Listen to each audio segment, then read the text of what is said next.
لا الہ الا اللہ محمد رسول اللہ لا الہ۔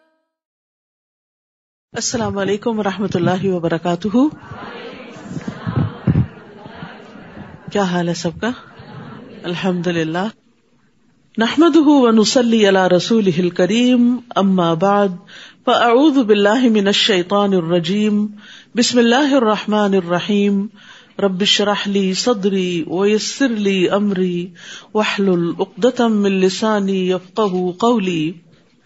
قرآن مجید نور ہے۔ اللہ سبحانہ تعالیٰ فرماتے ہیں، یا ایھا الناس قد جاءکم برہان من ربکم وانزلنا الیکم نورا مبینا۔ اے لوگو، بلا شبہ تمہارے پاس تمہارے رب کی طرف سے ایک واضح دلیل آ گئی ہے، اور ہم نے تمہاری طرف ایک واضح نور نازل کیا ہے۔ تو نور روشنی کیا دکھاتی ہے؟ اندھیروں میں راہ دکھاتی ہے۔ تو یہ زندگی اندھیروں سے بھری ہوئی ہے، جہالت کے، لا علمی کے۔ اس میں جب قرآن کا نور آتا ہے تو انسان کو صحیح اور غلط کا فرق پتہ چلتا ہے اور صحیح راستہ معلوم ہوتا ہے۔ زید بن ارقم رضی اللہ عنہ سے مروی ہے، وہ کہتے ہیں کہ رسول اللہ صلی اللہ علیہ وسلم نے فرمایا، آگاہ رہو اے لوگو، میں ایک انسان ہوں، قریب ہے کہ میرے رب کا بھیجا ہوا میرے پاس آئے تو میں اسے قبول کر لوں، اور میں تم میں دو بھاری چیزیں چھوڑے جا رہا ہوں۔ ان میں سے پہلی اللہ کی کتاب ہے جس میں ہدایت اور نور ہے۔ اس کتاب میں کیا ہے؟ ہدایت اور نور ہے۔ تو تم اللہ کی کتاب کو پکڑے رکھو۔ اب یہ نہیں کہ صرف رمضان تک پکڑنا ہے اور پھر چھوڑ دینا ہے، نہیں، اس کو پکڑے رکھو اور اس کے ساتھ مضبوطی سے جڑے رہو، یعنی اسے اپنی زندگی کا حصہ بنا لو۔ اور آپ نے اللہ کی کتاب پر بہت زور دیا اور اس کی خوب رغبت دلائی، یعنی لوگوں کو شوق دلایا کہ وہ قرآن کے ساتھ اپنا تعلق مضبوط کریں۔ پھر آپ نے فرمایا، دوسری چیز میرے اہل بیت ہیں، میں تم لوگوں کو اپنے اہل بیت کے بارے میں اللہ کی یاد دلاتا ہوں، یعنی ان کے ساتھ احسان کا رویہ اختیار کرنا۔ میں تم لوگوں کو اپنے اہل بیت کے بارے میں اللہ کی یاد دلاتا ہوں، میں تم لوگوں کو اپنے اہل بیت کے بارے میں اللہ کی یاد دلاتا ہوں۔ تو ہمارے لیے لازم ہے کہ ہم اس زندگی کے سفر میں رسول اللہ صلی اللہ علیہ وسلم کے ارشادات کو یاد رکھیں۔ 9واں پارہ۔ اعوذ باللہ من الشیطان الرجیم، بسم اللہ الرحمن الرحیم۔ قال الملأ الذين استكبروا من قومه لنخرجنك يا شعيب والذين آمنوا معك من قريتنا أو لتعودن في ملتنا قال أولو كنا كارهين۔ شروع کرتی ہوں اللہ کے نام سے جو بے انتہا مہربان نہایت رحم فرمانے والا ہے۔ اس قوم کے متکبر سرداروں نے کہا، شعیب، ہم تجھے اور ان لوگوں کو جو تیرے ساتھ ایمان لائے ہیں اپنی بستی سے نکال دیں گے، یا پھر تمہیں ہمارے دین میں واپس آنا ہوگا۔ شعیب علیہ السلام نے کہا، خواہ ہم اسے ناپسند کرتے ہوں تو بھی۔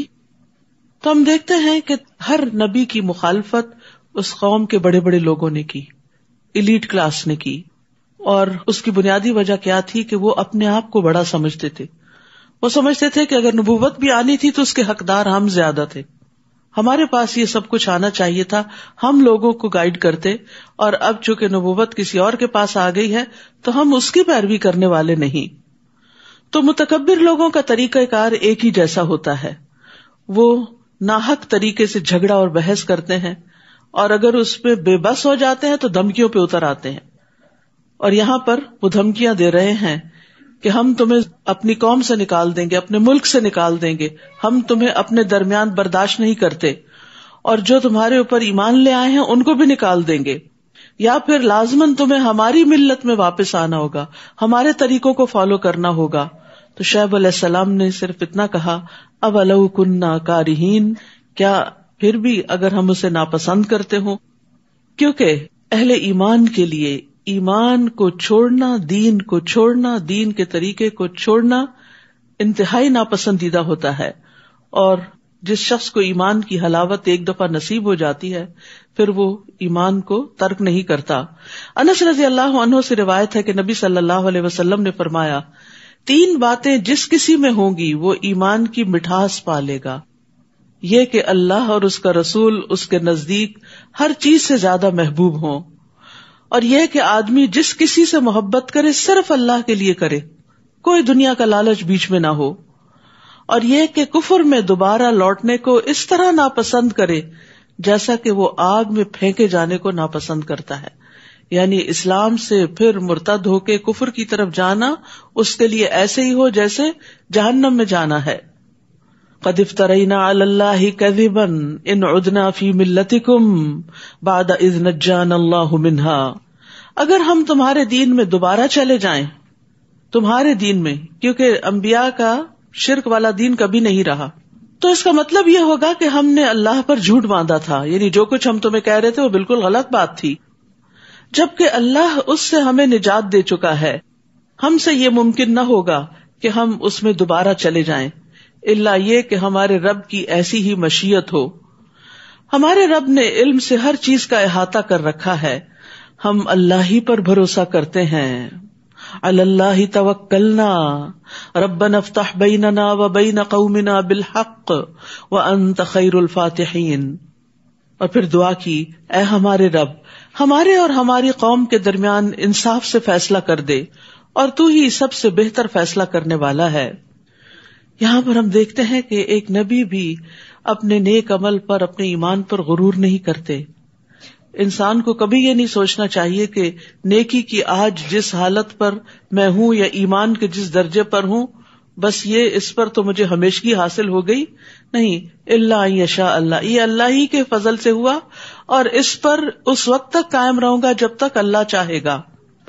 تو انبیاء اور صالحین ہمیشہ سے یہ جانتے ہیں کہ ان کا دین پر ثابت قدم رہنا اللہ کی مشیت کی وجہ سے ہے، اس میں ان کا اپنا کوئی کمال نہیں۔ اگر آج ہم یہاں آ کر بیٹھے ہیں تو ہمارا کمال نہیں، ہمارے لیے یہ راستے اللہ سبحانہ تعالیٰ نے آسان کیے اور ہمارے دلوں کو اپنی کتاب کی طرف راغب کیا۔ اور یاد رکھیے، دل اللہ کے ہاتھ میں ہے، اسی لیے نبی صلی اللہ علیہ وسلم بکثرت یہ دعا مانگتے تھے، اور وہ اللہ کے رسول تھے، یا مقلب القلوب ثبت قلبی علی دینک، اے دلوں کے پھیرنے والے، میرے دل کو اپنے دین پر ثابت قدمی عطا فرما۔ تو ہم سب کو بھی اس راستے پر ثابت قدمی کی دعا کرنی چاہیے۔ تو ایک مرتبہ صحابہ نے عرض کیا، یا رسول اللہ صلی اللہ علیہ وسلم، ہم آپ پر اور آپ کی تعلیمات پر ایمان لائے ہیں، کیا آپ کو ہمارے متعلق کسی چیز سے خطرہ ہے کہ ہم پھر جائیں گے؟ آپ نے فرمایا، ہاں، کیونکہ دل اللہ عز و جل کی انگلیوں میں سے 2 انگلیوں کے درمیان ہے، وہ جیسے چاہتا ہے اسے بدل دیتا ہے۔ تو اس لیے انسان ہدایت پر ہوتے ہوئے بھی ڈرتا رہے کہ کہیں ایسا نہ ہو کہ کوئی ایسی چیز مجھے اس دین سے پھیرنے کا سبب بن جائے، خصوصاً جب انسان کو ایمان کی، دین کی، قرآن کے علم کی حلاوت محسوس ہونے لگتی تو وہ سب سے زیادہ قیمتی چیز اس کو سمجھتا ہے، اور اس پر قائم رہنے کی پھر دعا بھی کرتا ہے، اپنا کمال نہیں سمجھتا۔ یاد رکھیے، ایک لمحے میں دل پلٹ سکتے ہیں، ایمان سے کفر کی طرف الٹ سکتے ہیں۔ جبیر بن نفیر سے مروی ہے، وہ کہتے ہیں، میں حمص میں ابو درداء کے پاس ان کے گھر گیا تو وہ اپنی مسجد میں کھڑے نماز پڑھ رہے تھے۔ جب وہ تشہد میں بیٹھے تو نفاق سے اللہ عز و جل کی پناہ مانگنے لگے۔ جب انہوں نے سلام پھیرا تو میں نے ان سے کہا، اے ابو درداء، اللہ آپ کو معاف فرمائے، آپ کا نفاق سے کیا تعلق؟ آپ کو کیوں منافقت سے ڈر لگ رہا ہے؟ آپ اور نفاق کا کیا جوڑ؟ انہوں نے 3 دفعہ کہا، اللہم غفرن، اللہم غفرن، اللہم غفرن، اللہ تو معاف کر دینا۔ فرمایا، اللہ کی قسم، ایک آدمی ایک گھڑی میں ہی ایک فتنے میں ڈال دیا جاتا ہے اور وہ اپنے دین سے پھر جاتا ہے۔ یعنی بعض اوقات شیطان کوئی ایسا وسوسہ دل میں ڈالتا ہے کہ انسان کہیں سے کہیں پہنچ جاتا ہے۔ تو اس لیے بہت ضروری ہے کہ انسان اللہ تعالیٰ سے استقامت مانگتا رہے۔ وقال الملأ الذين كفروا من قومه لئن اتبعتم شعيبا انكم اذا لخاسرون، اس کی قوم کے کافر سرداروں نے کہا، اگر تم لوگوں نے شعیب کی پیروی کی تو تم نقصان اٹھاؤ گے۔ پھر بالآخر کیا ہوا؟ کہ وہ اپنی ضد پہ اڑے رہے تو اللہ کا عذاب ان پہ آ گیا. فأخذتهم الرجفة فأصبحوا في دارهم جاثمين. پھر انہیں ایک خطرناک زلزلے نے آ لیا اور وہ اپنے گھروں میں اوندھے پڑے رہ گئے. یعنی انہیں زلزلے نے آ پکڑا. انہوں نے شعیب علیہ السلام اور ان کے ساتھیوں کو دھمکایا تھا اور شہر سے نکال دینے کا پروگرام بنایا تھا, تو اللہ سبحانہ وتعالی نے ان پہ زلزلہ بھیج کے ان کو پکڑ لیا. الذین کذبوا شعیبا, جن لوگوں نے شعیب علیہ السلام کو جھٹلایا تھا ان کی حالت یہ ہو گئی گویا وہ کبھی آباد ہی نہ ہوئے تھے. حالانکہ وہ بزنس والے لوگ تھے, بہت مالدار لوگ تھے, بہت کھاتے پیتے, بہت فلرشڈ تھے, لیکن سب بجھ کر رہ گئے. جنہوں نے شعیب علیہ السلام کو جھٹلایا تھا بالآخر وہی خسارے میں رہے, انہوں نے ہی نقصان اٹھایا. شعیب انہیں یہ کہتے ہوئے وہاں سے چلے گئے کہ اے میری قوم, میں نے تمہیں اپنے رب کا پیغام پہنچا دیا تھا اور ممکن حد تک میں تمہاری خیر خواہی کرتا رہا, تو اب میں ان لوگوں پر کیسے افسوس کروں جو انکار ہی کرتے رہے, مان کے ہی نہ دیے. اور ہم نے جب بھی کسی بستی میں کوئی نبی بھیجا تو وہاں کے رہنے والوں کو سختی اور تکلیف میں مبتلا کیا تاکہ وہ عاجزی کی روش اختیار کریں. پھر ہم نے ان کی بدحالی کو خوشحالی میں بدل دیا, یہاں تک کہ وہ خوب پھلے پھولے اور کہنے لگے یہ اچھے اور برے دن تو ہمارے آباء و اجداد پر بھی آتے رہے ہیں. پھر یکدم ہم نے انہیں پکڑ لیا اور انہیں خبر تک نہ ہوئی. تو یاد رکھیے کہ خوشحالی اور بدحالی دونوں ہی امتحان کے دو پرچے ہوتے ہیں, دونوں ہی امتحان. تکلیف میں تو انسان پھر سمجھتا ہے کہ یہ میرے اوپر امتحان ہے, آزمائش ہے, پتہ نہیں اللہ تعالیٰ کی ناراضگی ہے کوئی, اس وجہ سے میرے حالات نہیں بدلتے. لیکن جب خوشحالی آتی ہے اور نعمتیں فراواں ہو جاتی ہیں تو انسان سب کچھ بھول جاتا ہے. انسان کے اندر یہ خیال آتا ہے کہ میرا رب مجھ سے بڑا راضی, لہٰذا وہ گناہ پہ گناہ بھی کرتا چلا جاتا ہے, اللہ کی نافرمانیوں کی طرف چل پڑتا ہے اور توبہ استغفار بھی نہیں کرتا. تو اس لیے صحابہ کرام جو تھے جب ان پہ نعمتیں بہت آ جاتی تھی تو ان سے بھی وہ ڈرتے تھے کہ کہیں یہ رب کی طرف سے ڈھیل نہ ہو, استدراج نہ ہو, کہ اس کے بعد پکڑ نہ ہو کہیں. تو نعمتوں کو بھی عاجزی کے ساتھ استعمال کرنا چاہیے اور اس میں سے اللہ کا اور بندوں کا حق نکالتے رہنا چاہیے تاکہ شکر ادا ہوتا رہے اور نعمتیں برقرار رہیں. وَلَوْ أَنَّ أَهْلَ الْقُرَىٰ آمَنُوا وَاتَّقَوْا. اب یہاں بتا دیا گیا کہ نعمتیں کیسے برقرار رہتی ہیں, نعمتیں کیسے آتی ہیں. اور اگر یہ بستیوں والے ایمان لاتے اور تقوی اختیار کرتے, دو چیزیں اللہ کو راضی کرنے والی, ایمان اور تقوی, تو ہم ان پر آسمان اور زمین کی برکات کے دروازے کھول دیتے. لیکن انہوں نے جھٹلا دیا, پھر ہم نے انہیں ان کے کرتوتوں کی پاداش میں دھر لیا. کیا یہ بستیوں والے اس بات سے نڈر ہو گئے ہیں کہ رات کے وقت ان پر ہمارا عذاب آ جائے اور وہ سوئے ہوئے ہوں, کہ آنکھ بھی نہ کھلے؟ اور یاد رکھیے اچانک پکڑ یہ عذاب کی علامت ہوتی ہے.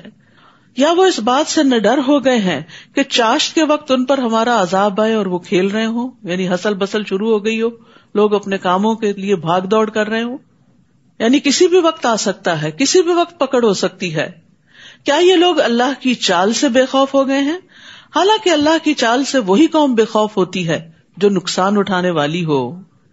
یعنی اللہ سبحانہ تعالیٰ کا ان کے خلاف چال چلنا کیا ہے کہ ان کو پہلے مہلت دے, ڈھیل دے, ان پر دنیا کی زندگی کے انعامات عام کر دے اور پھر اچانک رسی کھینچ لے. حسن بصری کہتے ہیں مومن نیک کام کرتے ہوئے بھی ڈرتا, لرزتا اور خوف کھاتا ہے. ہم سب کو اپنے بارے میں سوچنا چاہیے کہ نیکی کرتے ہوئے, نماز پڑھتے ہوئے, خیرات کرتے ہوئے, کسی کی مدد کرتے ہوئے ہمارے دل کا حال کیا ہوتا ہے. مومن نیک کام کرتے ہوئے بھی ڈرتا, لرزتا اور خوف کھاتا ہے, اور فاجر گناہ کے کام کرتے ہوئے بھی امن اور سکون میں ہوتا ہے, بڑی بڑی نافرمانیاں کر کے بھی بڑا خوش ہوتا ہے. رسول اللہ صلی اللہ علیہ وسلم نے فرمایا بے شک مومن اپنے گناہوں کو ایسے دیکھتا ہے جیسے وہ کسی پہاڑ کے نیچے بیٹھا ہو, یعنی گناہ اس کو پہاڑ کی طرح نظر آتے ہیں اور اسے یہ خطرہ ہو کہ یہ پہاڑ اس کے اوپر نہ گر جائے. جبکہ فاسق اپنے گناہوں کو اس طرح دیکھتا ہے جیسے کوئی مکھی اس کی ناک میں بیٹھی اور اس نے ہاتھ کے اشارے سے اڑا دیا, یعنی اس کو گناہ سے کوئی ڈر نہیں لگتا, اسی لیے تو توبہ نہیں کرتا. جو لوگ ان بستیوں کے ہلاک ہونے کے بعد زمین کے وارث ہوئے, کیا انہیں یہ رہنمائی نہیں ملی کہ اگر ہم چاہیں تو ان کے گناہوں کے بدلے ان پر بھی مصیبت ڈال سکتے ہیں اور ان کے دلوں پر مہر بھی کر سکتے ہیں کہ وہ سن ہی نہ سکیں. تو یہ گناہوں کے دو نتائج بتائے گئے کہ ان پہ مصیبت آئے اور دل سخت ہو جائیں. تو اس لیے انسان کو ساتھ ساتھ توبہ کرتے رہنا چاہیے. جہاں پسلے، جہاں غلطی ہوئی، جہاں بٹکے، اللہ سبحانہ تعالیٰ کی طرف راغب ہوئے. تلک القری نقص علیک من انبائها، یہ بستیاں ہیں جن کے احوال ہم نے آپ سے بیان کر دیے ہیں. ان کے پاس ان کے رسول واضح دلائل لے کر آئے تھے، مگر جس بات کو وہ پہلے جھٹلا چکے تھے اس پر ایمان لانا انہوں نے مناسب نہ سمجھا. اسی طرح اللہ کافروں کے دلوں پر مہر لگا دیتا ہے. ان میں اکثر لوگ ایسے تھے جن میں ہم نے عہد کا لحاظ نہ پایا، اور ان میں سے اکثر کو فاسق ہی پایا، یعنی کمٹمنٹ نہیں کی، دین کی کوئی بات کبھی اختیار کی بھی تو اس پر ثابت قدمی اختیار نہیں کی. ثم بعثنا من بعدهم موسى بآياتنا الى فرعون وملئه فظلموا بها فانظر كيف كان عاقبة المفسدين. ان کے بعد ہم نے موسیٰ علیہ السلام کو اپنے معجزات دے کر فرعون اور اس کے درباریوں کی طرف بھیجا، مگر انہوں نے بھی ہمارے معجزات سے ناانصافی کی. پھر دیکھ لو فساد کرنے والوں کا کیا انجام ہوا. تو یہاں سے آخر تک ایک طویل قصہ آئے گا موسیٰ علیہ السلام کا، اور اس میں دیکھنے کو کہا گیا ہے فانظر، غور کرو، دیکھو، کیف کان عاقبۃ المفسدین، کہ فسادیوں کا انجام کیسے ہوا. یعنی جو لوگ زمین میں فساد کرتے ہیں، تکبر کرتے ہیں، اپنے آپ کو بڑا سمجھ کر دوسروں کے اوپر ظلم ڈھاتے ہیں، ناانصافیاں کرتے ہیں، پھر بالآخر ایک دن ان کا انجام کیسے ہوتا ہے. وقال موسیٰ یا فرعون انی رسول من رب العالمین. موسیٰ نے فرعون سے کہا میں یقیناً اللہ رب العالمین کا رسول ہوں، میرے شایان شان یہی ہے کہ میں اللہ کے متعلق وہی بات کروں جو سچی ہو. میں تمہارے پاس تمہارے رب کی طرف سے معجزات لے کر آیا ہوں، یعنی وہ تمہارا بھی رب ہے، لہٰذا بنی اسرائیل کو میرے ساتھ روانہ کر دو. یعنی جو ان کو غلام بنا رکھا ہے ان کو اس غلامی سے نجات دے دو. تو موسیٰ علیہ السلام کی دعوت کے دو بڑے نکات تھے، ایک تو ان کو اللہ کی طرف بلانا قوم فرعون کو، اور دوسرے بنی اسرائیل کو غلامی سے نجات دلانا. فرعون نے کہا اگر تو سچا ہے تو کوئی معجزہ لے کر آیا ہے تو اس کو پیش کر.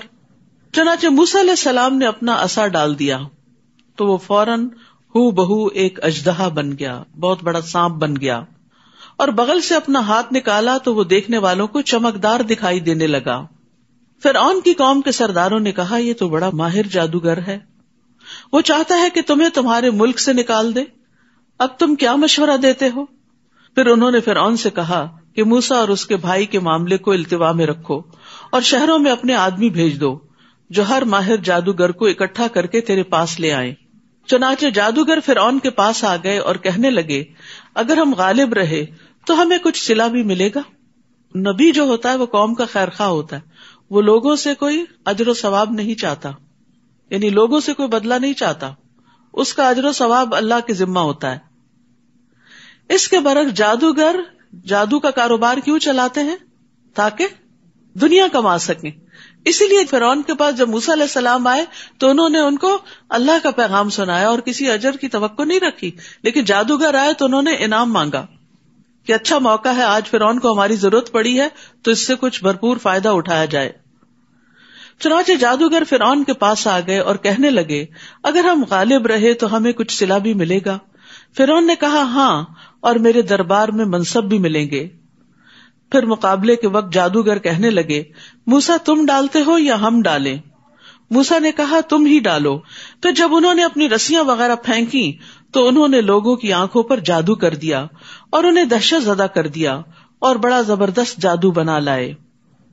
تو یہاں پر موسیٰ علیہ السلام نے جادوگروں کو پہل کرنے کا موقع دیا کہ تم پہلے کرو. اس کی کیا حکمت تھی؟ اصل بات تو اللہ ہی بہتر جانتا ہے، لیکن یہ کہ موسیٰ علیہ السلام دیکھنا چاہتے تھے کہ جادوگر زیادہ سے زیادہ کیا کرتے ہیں، ان کی کارکردگی پہ غور کرنا چاہتے تھے، اور پھر یہ بھی کہ جب یہ اپنی چالاکیوں سے فارغ ہو جائیں تو پھر موسیٰ علیہ السلام ان کے اوپر حملہ آور ہوں. اور ویسے بھی یہ کہ حق جب آخر میں آئے گا تو دلوں پر اثر انداز بھی ہوگا. ہم نے موسیٰ کی طرف وحی کی کہ اب تو بھی اپنا عصا ڈال دے. عصا کا پھینکنا تھا کہ وہ اژدہا بن کر فوراً ان کے جھوٹے شعبدے کو نگلنے لگا، اور یہی حکمت نظر آتی ہے کہ سارا جادو ختم ہو گیا. چنانچہ حقیقت ثابت ہو گئی اور جو کچھ ان جادوگروں نے بنایا تھا وہ ملیا میٹ ہو گیا. یہ جو آیتیں ہیں فلما القوا قال موسیٰ ما جئتم به السحر، اور یعنی سورۃ یونس کی 81 اور 82، اور پھر سورۃ الاعراف کی 118 سے 122، اور سورۃ طٰہٰ کی 69 آیت، اور یہ آیت یہاں سے فوقع الحق وبطل ما كانوا يعملون. اگر کسی کے اوپر شک ہے آپ کو کہ اس پہ جادو ہے تو ایک برتن میں پانی ڈال کے ان پہ یہ آیات پڑھی جائیں اور پھر مسحور کے سر پہ بہا دیا جائے تو اس کو افاقہ ہوتا ہے. فوقع الحق وبطل ما كانوا يعملون فغلبوا هنالك وانقلبوا صاغرين. فرعون اور اس کے ساتھی اس مقابلے میں مغلوب ہوئے اور وہ ذلیل و خوار ہو کے پلٹے، اور جادوگر بے اختیار سجدے میں گر پڑے. حق نظر آ گیا تھا نا ان کو، اور کہنے لگے ہم رب العالمین پر ایمان لائے جو موسیٰ اور ہارون کا رب ہے. اب آپ دیکھیے پھر دو گروہ ہو گئے. فرعون نہیں مانا، ضد میں ہے، لیکن جادوگر جن کا جادو ملیا میٹ ہوا، عاجز ہوئے، وہ مان گئے کہ یہ جادو نہیں ہے جو موسیٰ کے پاس ہے علیہ السلام، یہ حق ہے، لہذا وہ حق کے آگے جھک گئے. تو ایک سچا انسان جو ہوتا ہے، چاہے وہ زندگی گناہوں میں ہی بسر کر رہا ہو، لیکن جب حق اس کے سامنے آتا ہے تو اس کو فوراً قبول کر لیتا ہے، اس کے سامنے اکڑتا نہیں، ضد نہیں کرتا، وہ شیطان کی روش اختیار نہیں کرتا، وہ آدم علیہ السلام کی طرح اپنی غلطی کا اعتراف کر لیتا ہے. فرعون نے انہیں کہا قبل اس کے کہ میں تمہیں اجازت دیتا تم موسیٰ پر ایمان لے آئے، یقیناً یہ تمہاری ایک سازش تھی جو تم نے اس شہر میں کی تاکہ اس کے باشندوں کو یہاں سے نکال دو، سو تمہیں جلد ہی اس کا انجام معلوم ہو جائے گا. اب فرعون جادوگروں کو بھی دھمکیاں دینے پہ اتر آیا، میں تمہارے ہاتھ اور پاؤں مخالف سمتوں سے کٹوا دوں گا. اگر ایک ہی سمت سے کاٹ دیا جائے تو موت واقع ہو جاتی، پھر تم سب کو سولی پہ چڑھا دوں گا، یعنی نشان عبرت بناؤں گا. جادوگر کہنے لگے ہم یقیناً اپنے رب کی طرف لوٹ کر جانے والے ہیں، یعنی تم نے مار دیا تو کیا ہوا، ہم نے ایک دن مرنا ہی ہے اور اللہ کے حضور واپس جانا ہی ہے. اور ہماری کون سی بات تجھے بری لگی ہے سوائے اس کے کہ جب ہمارے پاس رب کی نشانیاں آ گئیں تو ہم ان پر ایمان لے آئے، یعنی ہم ایمان ہی تو لائے ہیں، اس میں ایسی کیا قباحت ہے، ہم نے حق دیکھ کر اس کو پہچانا اور قبول کر لیا. پھر انہوں نے دعا کی ربنا افرغ علینا صبرا وتوفنا مسلمین، اے ہمارے رب ہم پر صبر انڈیل دے اور اس حال میں موت دے کہ ہم فرما بردار ہوں. یا اللہ ہمیں ایسی طاقت عطا کر جس کے ذریعے ہم وہ کچھ برداشت کر سکیں جس کی فرعون ہمیں دھمکی دے رہا ہے. یعنی صبر سے مقابلہ کرنا چاہ رہے تھے، کیونکہ فرعون کی دھمکی کو معمولی دھمکی نہیں تھی کہ ایک ہاتھ اور ایک پاؤں کٹوا دوں گا اور پھر سولی چڑھا دوں گا. آپ سوچئے، اپنے آپ کو وہاں رکھ کے دیکھیے کہ خوف سے کتنا برا حال ہو جائے اگر کوئی آپ کو ایسی دھمکی دے. تو انہوں نے اللہ سبحانہ تعالیٰ سے فوراً مدد مانگی کہ بڑے سے بڑے گھبرا دینے والے موقع پر بھی انسان کو ہمت نہیں ہارنی چاہیے، اللہ سبحانہ تعالیٰ کی طرف رجوع کرنا چاہیے. اور یہاں پر یہ افرغ علینا، افراغ کہتے ہیں برتن میں جو کچھ ہے سب کچھ انڈیل دے، یعنی ہمارا دل صبر سے لبریز ہو جائے. اور پھر انہوں نے اسلام پر فوت ہونے کی دعا مانگی کیونکہ اب زندگی میں کوئی رغبت نہیں رہی تھی اور انہیں فرعون کی دھمکی کی کوئی پرواہ بھی نہیں تھی. ان کا مقصد کیا تھا کہ آخرت میں نجات پا جائیں، جو کچھ اللہ کے پاس ہے اسے حاصل کرنے میں کامیاب ہو جائیں. اور ان باتوں سے فرعون اور ذلیل ہو گیا اور اس کی دھمکیاں بیکار ہو گئیں. اب آپ دیکھیے وہ جو پیچھے بات ہوئی تھی نا کہ لمحے میں دل پلٹ جاتے، یہ اس کی عملی مثال ہے. ان جادوگروں کے دل لمحے میں پلٹ گئے، جب دیکھا عصا کو بس جاتے دیکھا کہ سارا ان کا جادو نکل گیا تو ضد میں نہیں آئے کہ ہم ہار گئے ہیں، ہم ان کی بات نہیں دیکھتے. انہوں نے کہا اوہ یہی حق ہے، حق کو دیکھتے ہی فوراً قبول کر لیا، دل پلٹ گئے، ایمان کی طرف آ گئے.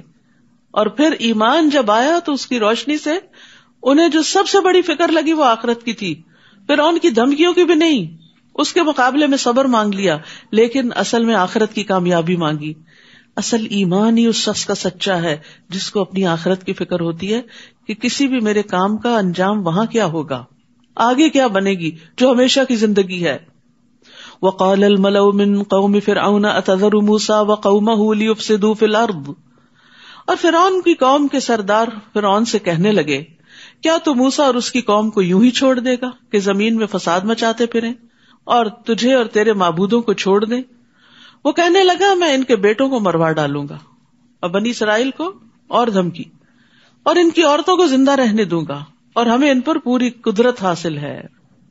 موسیٰ نے اپنی قوم سے کہا استعینوا باللہ واصبروا، اللہ سے مدد مانگو اور صبر کرو.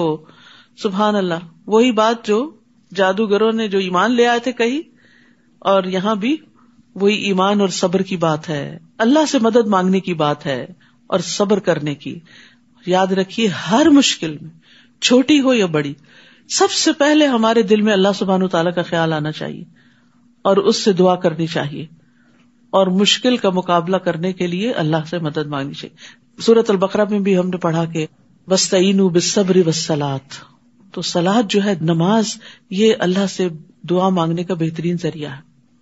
مجھے اچھی طرح یاد ہے کہ میری والدہ کی وفات ہوئی تو ان کو پہلی نظر میں جب فوت ہوئے میں نے دیکھا تو دل بیٹھ گیا، لیکن فوراً مجھے یہی آیتیں یاد آئیں کہ وَاسْتَعِینُوا بِالصَّبْرِ وَالصَّلَاةِ، اور پہلا کام میں نے یہی کیا کہ فوراً نماز پڑھی. اور آپ یقین کریں کہ نماز سے پہلے اور بعد کے دل کی حالت میں زمین اور آسمان کا فرق تھا. دل ٹھہر گیا، ایک سکینت نازل ہونے لگی، اور اس کے بعد کے سارے مرحلے آسان ہو گئے. یہ نہیں کہ آنکھوں میں آنسو نہیں آتے تھے، لیکن بے قراری کی کیفیت چلی گئی. تو وفات ہو کسی کی، کوئی چوری ہو، کوئی نقصان ہو، کچھ ہو، جب انسان اللہ سبحانہ وتعالیٰ کی طرف راغب ہو جاتا ہے تو دل بدل جاتا ہے. باہر تو وقت کے ساتھ ہی تبدیلی آئے گی، لیکن اندر کی تبدیلی انسان کو اسٹرانگ کر دیتی ہے، پرسکون کر دیتی ہے. اور جب آپ پرسکون ہوتے ہیں تو پھر ہوش و حواس سے سارے فیصلے کرتے ہیں. ورنہ عموماً انسان ایسے مواقع پہ جذباتی ہو کے، ٹچی ہو کے ایک دوسرے سے لڑ جھگڑ پڑتا ہے، چھوٹی چھوٹی باتوں پر چیخنا چلانا شروع کر دیتا ہے، جو کہ اللہ تعالیٰ کو ناراض کرنے والی بات ہے. تو ہر غم، ہر دکھ، ہر تکلیف کے موقع پر اللہ سے مدد مانگو، نماز پڑھو اور صبر اختیار کرو، اور صبر کی دعا بھی کرے. ربنا افرغ علینا صبر، اللہ انڈیل دے صبر، کیونکہ دل کی بے قراری صبر کے آنے کے بعد ہی درست ہوتی ہے. فرمایا یہ زمین اللہ کی ہے، وہ اپنے بندوں میں سے جسے چاہے اس کا وارث بنا دے، اور انجام خیر تو پرہیزگاروں ہی کے لیے ہے، تقوی والوں ہی کے لیے ہے، عاقبت انجام تو متقی کے لیے ہی بہتر ہے. وہ موسیٰ سے کہنے لگے تمہارے آنے سے پہلے بھی ہمیں دکھ دیا جاتا تھا اور تمہارے آنے کے بعد بھی دیا جا رہا ہے. ہمیں تو لگتا تھا کہ کوئی آئے گا مسیحا جو ہمیں ان مصیبتوں سے نجات دلائے گا، لیکن ہمارے اوپر تو مشکلات اور زیادہ ہوتی جا رہی ہیں. موسیٰ نے جواب دیا ان قریب تمہارا رب تمہارے دشمن کو ہلاک کر دے گا، تسلی دی انہیں، اور اس سرزمین میں تمہیں خلیفہ بنا دے گا، پھر دیکھے گا کہ تم کیسے عمل کرتے ہو. یعنی یہ مشکل تو ٹل جائے گی، لیکن جب خوشحالی آئے گی تو پھر بھی ایک آزمائش ساتھ آئے گی، اور وہ کیا کہ تم کرتے کیا ہو. اللہ سبحانہ تعالیٰ ہم سے ہر حال میں یہ دیکھتے ہیں ہم کرتے کیا ہیں. خوشی کے موقع پہ کیا کرتے ہیں، غم کے موقع پہ کیا کرتے ہیں، دکھ کے موقع پہ کیا کرتے ہیں. جب کوئی ہمارے ساتھ اچھا سلوک کرتا ہے تو ہم کیا کرتے ہیں، کوئی برا کرتا ہے تو ہم کیا کرتے ہیں. فَيَنظُرْ كَيْفَ تَعْمَلُونَ، اور وہ ہر وقت دیکھ رہے ہیں ہم کر کیا رہے ہیں. تو ہم سب کو اپنے عمل کی فکر ہونی چاہیے کہ ہمارے ری ایکشنز کیا ہیں، ڈفرینٹ سچویشنز میں ہم کس طرح ری ایکٹ کر رہے ہیں، اور یہی ہمارا عمل ہوتا ہے، اور اسی پر ہماری جزا یا سزا لکھی جاتی ہے. پھر ہم نے آل فرعون کو کئی سال تک قحط اور پیداوار کی کمی میں مبتلا رکھا کہ شاید وہ کوئی سبق حاصل کرے. جب اتنا بڑا معجزہ دیکھ کے بھی نہیں مانے تو ابھی مزید بھی ڈھیل دی گئی، کئی سال اور دیے گئے شاید سمجھ جائیں. ویسے اللہ سبحانہ وتعالیٰ کا حوصلہ ہے کہ ایسے لوگوں کو برداشت کرنا. ہم ہوں اور ہمارے پاس طاقت ہو تو ہم اپنے مخالفوں کو ایک لمحے میں نیست و نابود کر دیں. یہ تو بے بسی ہے نا کہ پھر انسان صبر کر جاتا ہے. لیکن اللہ سبحانہ وتعالیٰ واقعی الصبور ہے، انتہا درجے کا صبر کرنا، الحلیم ہے، بے حد برداشت کرنے والا ہے، بردبار ہے. تو پھر اب قوم فرعون کا ایک اور امتحان ہوا، قحط سالی اور خشک سالی، یعنی پیداوار آسمانی آفتوں سے ہلاک ہو جاتی، یعنی فصلیں ماری جاتی یا پھر کچھ اگتا نہیں. یہ سب کچھ کس لیے تھا؟ لعلہم یذکرون، شاید کہ وہ نصیحت حاصل کریں، کیونکہ سختیاں، تکلیفیں، آزمائشیں انسان کا دل نرم کرتی ہیں، انسان کے اندر جھکاؤ آتا ہے، اور اللہ سبحانہ تعالیٰ کے پاس جو کچھ اجر و ثواب ہے اور جنت میں جو کچھ موجود ہے، سختی کے وقت انسان اس کی طرف راغب ہوتا ہے. جب دنیا والے دل توڑتے ہیں نا، جب دنیا سے انسان ٹھکرایا جاتا ہے تو پھر انسان اللہ کی طرف راغب ہوتا ہے اور جب دنیا اس سے چھن جاتی ہے تو انسان جنت کی نعمتوں کو یاد کرتا ہے، اور اگر دنیا ہی جنت بن جائے تو اصل جنت بھول جاتی ہے انسان کو. فَإِذَا جَاءَتْهُمُ الْحَسَنَةُ قَالُوا لَنَا هَٰذِهِ، پھر جب انہیں کوئی بھلائی پہنچتی تو کہتے کہ ہم اسی کے مستحق تھے، ہم اتنے قابل لوگ ہیں، یہ ہمیں ملنی چاہیے تھی. اور جب کوئی تکلیف پہنچتی تو اسے موسیٰ اور اس کے ساتھیوں کی نحوست بتلاتے، یہ تمہاری وجہ سے ہمارے ساتھ یہ سب کچھ ہو رہا ہے. حالانکہ نحوست تو اللہ کے ہاں ان کی اپنی تھی، ان کے اپنے گناہوں کی وجہ سے ان پر نحوست طاری تھی، لیکن ان میں سے اکثر لوگ یہ بات سمجھتے نہ تھے. تو یاد رکھیے، نعمت ملنے کو کبھی بھی اپنا کمال نہ سمجھیں، کیونکہ یہ بھی ایک امتحان ہوتا ہے.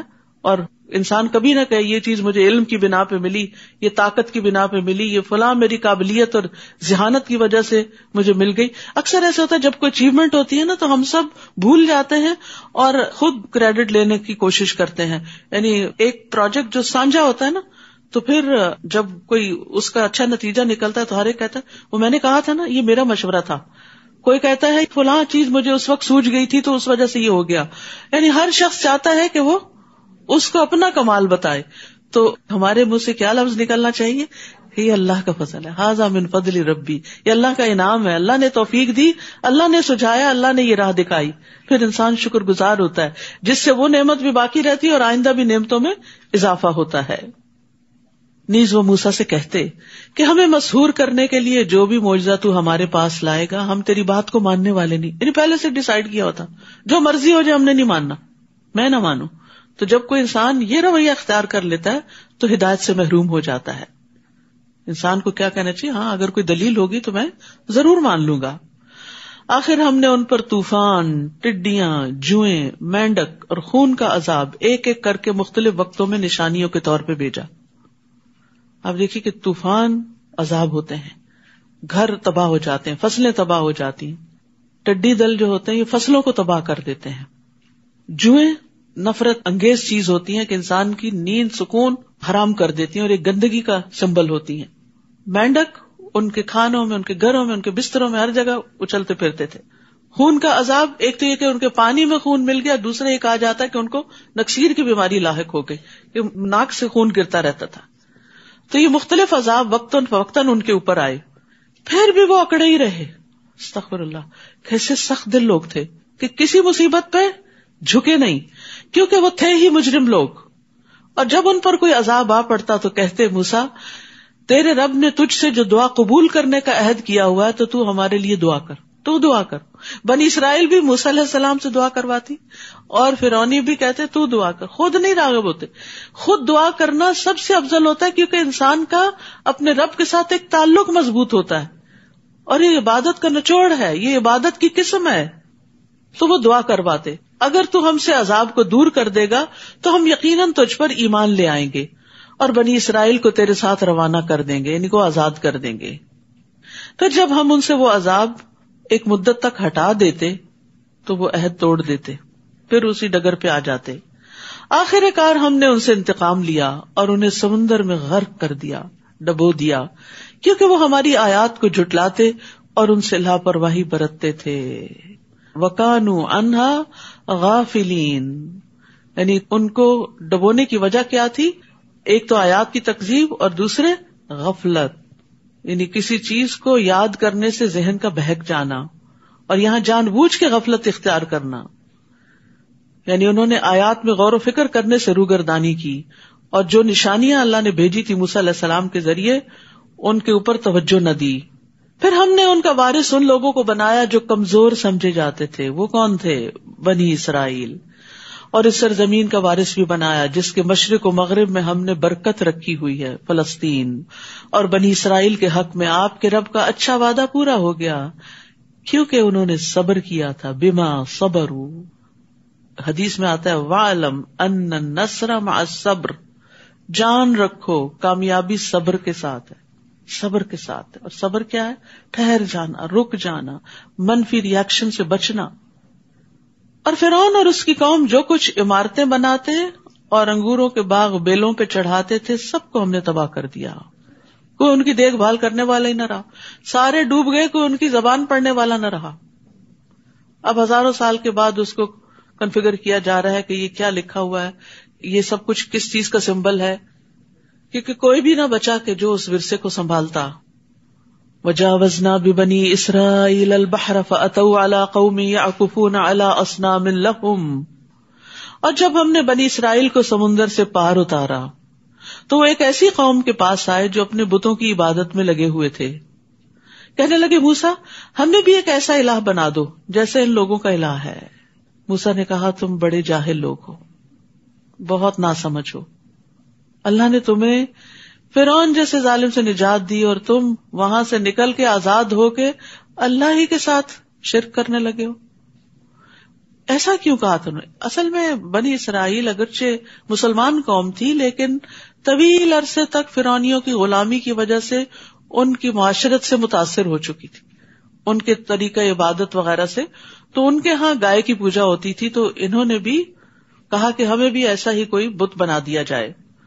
اور یہاں پر موسیٰ علیہ السلام نے ان کو کہا انکم قوم تجہلون, کہ سب سے بڑی جہالت اپنے اصل خالق, اپنے الہ, اپنے معبود سے لا علمی ہے. یعنی ایک شخص کتنا بھی پڑھا لکھا ہو لیکن اپنے کریٹر کو, اپنے پیدا کرنے والے کو, اپنے مالک کو, اپنے رازق کو نہیں پہچانتا تو وہ جاہل ہے. اور پھر اس کے ساتھ اگر کسی اور کو الہ بناتا ہے تو یہ بہت بڑا ظلم ہے. سب سے بڑا گناہ خالق کے ساتھ شریک ٹھہرانا ہے. عبداللہ بن مسعود نے بیان کیا, میں نے نبی صلی اللہ علیہ وسلم سے پوچھا اللہ کے نزدیک کون سا گناہ سب سے بڑا ہے؟ آپ نے فرمایا یہ کہ تم اللہ کے ساتھ کسی کو برابر ٹھہراؤ حالانکہ اللہ ہی نے تم کو پیدا کیا. میں نے عرض کیا واقعی یہ تو بہت بڑا گناہ ہے. پھر فرمایا ان ہؤلاء متبر ما هم فیہ وباطل ما كانوا يعملون, یہ لوگ جس کام یعنی بت پرستی میں لگے ہوئے ہیں برباد ہونے والا ہے, اور جو کچھ وہ کر رہے ہیں سراسر باطل ہے, اس کا کوئی نتیجہ نہیں نکلنے والا, یعنی کوئی فائدہ نہیں ہونے والا اس سے. پھر کہا کیا میں اللہ کے علاوہ تمہارے لیے کوئی اور الہ تلاش کروں حالانکہ اس نے تمہیں تمام جہان والوں پر فضیلت بخشی, اس کے تو تم پر انعامات ہیں اور تم اس کو چھوڑ کے کسی اور کی طرف راغب ہوتے ہو. کتنا بڑا ظلم ہے. انسانوں میں سے بھی اگر کوئی ہمارا محسن ہو اور ہم اس کو چھوڑ کے کسی اور کا شکریہ ادا کریں تو یہ بڑے زیادتی والی بات ہے. وَلِلَّهِ الْمَثَلُ الْأَعْلَىٰ, اللہ کا تو حق ہی بہت بڑا ہے کہ انسان اس کو چھوڑ کے کسی اور کی طرف راغب ہو. اور اے بنی اسرائیل وہ وقت یاد کرو جب ہم نے تمہیں فرعونیوں سے نجات دی, وہ تمہیں بہت سخت تکلیف دیتے تھے, وہ تمہارے بیٹوں کو مار ڈالتے تھے اور تمہاری عورتوں کو زندہ رہنے دیتے تھے, اور اس میں تمہارے لیے تمہارے رب کی طرف سے ایک بڑی آزمائش تھی, کڑا وقت تھا تم پر. اور ہم نے موسیٰ سے 30 راتوں کا وعدہ کیا, پھر اسے 10 مزید راتوں سے پورا کیا, تو اس کے رب کی مقرر مدت 40 راتیں پوری ہو گئی. اور جاتے وقت موسیٰ نے اپنے بھائی ہارون سے کہا تم میری قوم میں میرے خلیفہ بنو, اصلاح کرتے رہنا اور فساد کرنے والوں کی راہ پہ نہ چلنا. موسیٰ علیہ السلام کو ہر طرح کی چیزوں سے آئسولیٹ کر کے اللہ تعالیٰ پہاڑ پہ لے گئے تھے. انہیں تورات دینا تھی. علم حاصل کرنے کے لیے یکسوئی بڑی ضروری ہے. مثلاً اگر آپ نے چیٹ بھی کھولی ہوئی ہے اور ادھر سے کوئی لیکچر بھی لگایا ہوا ہے اور چل پھر کے کبھی کسی سے باتیں شروع کر دیتے ہیں اور کہتے ہیں ہاں میں بڑا علم حاصل کر رہی ہوں, تو یہ علم حاصل کرنا نہیں ہوتا. نہ ہونے سے یہ بھی بہتر ہے کہ کوئی کان میں اچھی بات پڑ جائے گی, لیکن اللہ کی کتاب کے ساتھ کچھ نہ کچھ وقت ایسا ضرور گزارنا چاہیے کہ انسان سارے گیجٹ, سارے گھر کے کاموں, ساری مصروفیات, ہر چیز سے کٹ کے الگ ہو کے بیٹھے اور اس پر کنٹمپلیٹ کرے, توجہ کرے, غور و فکر کرے, تدبر کرے, تاکہ وہ سنک ان ہو, دل کے اندر جائے اور وہ عمل میں جھلکے. اور ہم نے موسیٰ سے 30 راتوں کا وعدہ کیا, پھر اسے 10 مزید راتوں سے پورا کیا. 40 دن تک کے لیے وہ وہاں گئے تھے, تو اس کے رب کی مقررہ مدت 40 راتیں پوری ہو گئی. اور جاتے وقت موسیٰ علیہ السلام نے اپنے بھائی کو اپنا کام ڈیلیگیٹ کیا اور کہا تم میری قوم میں میرے جانشین بنو. اور کیا ہدایات دی جانشین بناتے وقت؟ اصلاح کرتے رہنا, فساد کرنے والوں کے پیچھے نہ چلنا. بس 2 باتیں, اصلاح کرتے رہنا, یعنی یہ بھٹکنے لگے, غلط کرنے لگے تو ان کی اصلاح کرنا, اور اگر سب مل کے کسی غلط طریقے پہ چلے تو ان کی میجورٹی کے پیچھے نہیں لگنا. تو یہ بڑی زبردست ہدایات ہیں, بہت زبردست طریقہ ہے موسیٰ علیہ السلام کا. اور جب موسیٰ علیہ السلام ہمارے مقررہ وقت پر اور جگہ پر آ گئے, یعنی طور پر, اور اس سے اس کے رب نے کلام کیا, سبحان اللہ, اگر کبھی آپ ٹاپ آف دا ہل گئے ہوں اور وہاں کی جو سائلنس ہوتی ہے، اپنے سانس کی آواز بھی انسان کو آتی ہے، اتنی خاموشی اور اتنی یکسوئی ہوتی، اور اس خاموش جگہ پر اللہ سبحانہ تعالیٰ نے کلام کیا تو موسیٰ علیہ السلام نے جب اللہ تعالیٰ کی آواز سنی ہوگی تو کیا گزری ہوگی ان کے دل کے اوپر. اللہ کا کلام سن کے دل پگھل جاتے ہیں، تو کہاں یہ کہ خود اللہ تعالیٰ کی آواز سنی جائے. موسیٰ علیہ السلام نے عرض کیا، اے رب مجھے اپنا آپ دکھلا دیجئے کہ میں ایک نظر تجھے دیکھ سکوں، بس ایک جھلک دیکھنا چاہتا ہوں. محبت تھی نا، تو جس سے محبت ہوتی ہے اس کو دیکھنے کا شوق ہوتا ہے. اللہ تعالیٰ نے فرمایا تو مجھے ہرگز نہ دیکھ سکے گا، البتہ اس پہاڑ کی طرف دیکھ، اگر یہ اپنی جگہ پر برقرار رہا تو بھی مجھے دیکھ سکے گا. پھر جب اس کے رب نے پہاڑ پر تجلی کی، بس چھوٹی سی روشنی، تو اسے ریزہ ریزہ کر دیا اور موسیٰ غش کھا کے گر پڑے.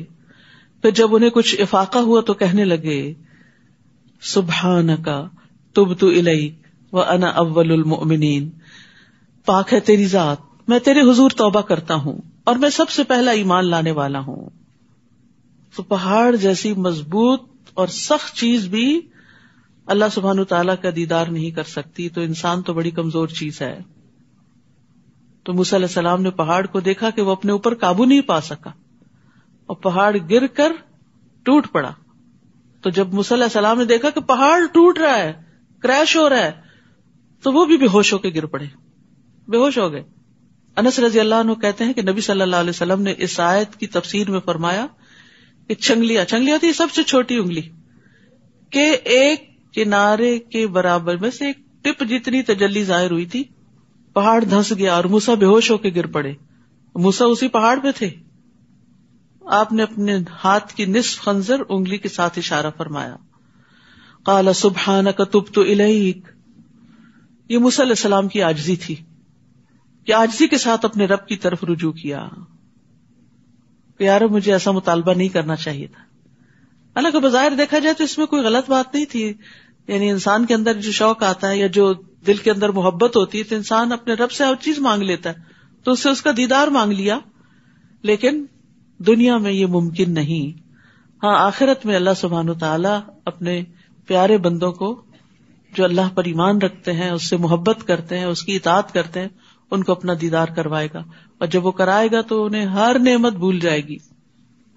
اللہ تعالیٰ نے فرمایا، موسیٰ میں نے تجھے اپنی رسالت اور ہم کلامی کے لیے تمام لوگوں پر ترجیح دیتے ہوئے چن لیا ہے. جو کچھ میں تجھے دوں اس پر عمل پیرا ہو اور شکر گزاروں میں سے ہو جاؤ. یعنی جو ہدایات، جو کتاب میں دوں گا تو اس کو کیا کرو، اس کو لے لو اور شکر گزاروں میں سے ہو جاؤ. تو اس سے یہ پتہ چلتا ہے کہ دین کی دعوت کا جو خلاصہ ہے وہ شکر گزاری ہے. اللہ کی نعمتوں پر بھی شکر گزاری، اور شکر ادا کرنے کا طریقہ کیا ہے کہ انسان پھر اللہ کی عبادت میں سرگرم ہو جاتا ہے. شکر زبان سے بھی ہوتا ہے، دل سے بھی ہوتا ہے، لیکن عمل سب سے بڑا اظہار ہوتا ہے شکر کا. کم من الشاکرین. اور وہ کیا ہے کہ اللہ نے جو کچھ ہمیں دیا ہے نا، وہ اللہ کی پسند کے راستوں میں لگا دیں، نافرمانی کے رستوں میں نہ لگائیں. اور اس کے لیے ہم نے تختیوں میں ہر طرح کی نصیحت اور ہر ایک بات کی تفصیل لکھ دی تھی، اور حکم دیا اس پر مضبوطی سے عمل کرو. فخذها بقوة. اور اپنی قوم کو بھی حکم دو کہ وہ ان پر اچھی طرح عمل کریں. یأخذوا بأحسنها. ان قریب میں تمہیں فاسقوں کا گھر دکھلاؤں گا. تو قوت سے پکڑنے سے مراد یہ نہیں کہ زور سے پکڑ لو، اس کا مطلب یہ ہے کہ دل کی مضبوطی، پکے عزم کے ساتھ پکڑو اور عمل کرو. کیونکہ انسان جب کمزور ارادے سے کسی چیز کو لیتا ہے تو ڈھیلے ڈھالے طریقے سے ہی پکڑتا ہے. جو چیز قیمتی ہوتی ہے اس کو سنبھال کے رکھتا ہے اور اس پر نیت اور ارادہ بھی کر لیتا ہے. تو یأخذوا بأحسنها، اس کے بہترین حصے کو لے لے. تو کیا اس کا مطلب ہے کہ قرآن میں کچھ حصہ اچھا ہے اور کچھ بہت زیادہ اچھا ہے؟ بات یہ ہے کہ قرآن کے علاوہ جب وہ کچھ سنتے ہیں تو قرآن کی پیروی کرتے ہیں، دوسری چیز کی پیروی نہیں کرتے. یعنی اس کا مطلب یہ بتایا جاتا ہے کہ وہ قرآن سنتے ہیں اور اس کے علاوہ بھی، لیکن پیروی قرآن ہی کی کرتے ہیں. ایسے لوگوں کے لیے خوشخبری ہے. فبشر عباد الذین یستمعون القول فیتبعون احسنہ. تو میرے بندوں کو خوشخبری دے دیجئے جو کان لگا کے بات سنتے ہیں پھر اس میں سے سب سے اچھی بات کی پیروی کرتے ہیں. اور اپنی آیتوں سے ان لوگوں کی نگاہیں پھیر دوں گا جو بلا وجہ زمین میں اکڑتے ہیں. تکبر ہدایت کے راستے میں رکاوٹ بن جاتا ہے. اللہ تعالیٰ ایسے لوگوں کو غور و فکر کی صلاحیت ہی نہیں دیتا. وہ خواہ کوئی بھی نشانی دیکھ لیں اس پر ایمان نہیں لائیں گے، اور راہ ہدایت دیکھ لیں تو اسے اختیار نہیں کرتے، اور اگر گمراہی دیکھ لیں تو اسے فوراً اختیار کرتے ہیں. ان کی یہ حالت اس لیے ہے کہ انہوں نے ہماری آیات کو جھٹلا دیا اور ان سے بے پرواہی کرتے رہے. تو یاد رکھیے، حق سے ضد رکھنے کی وجہ سے انسان ہدایت سے محروم ہو جاتا ہے. تو علم سے محروم کرنے والے اسباب میں تکبر اور بے صبرا پن اور حق سے ضد.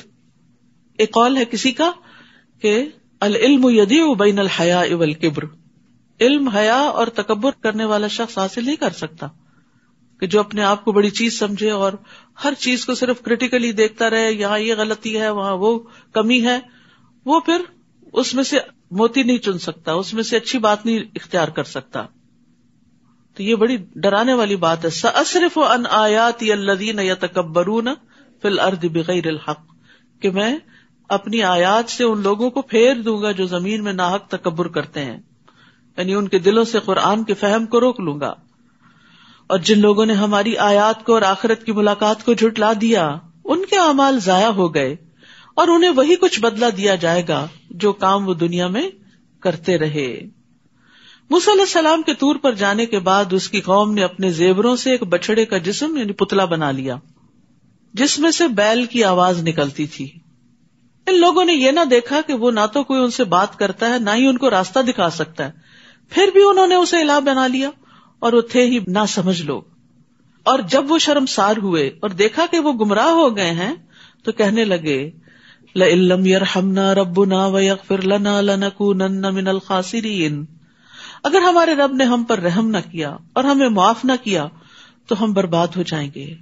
پلٹ آئے، توبہ کر لی.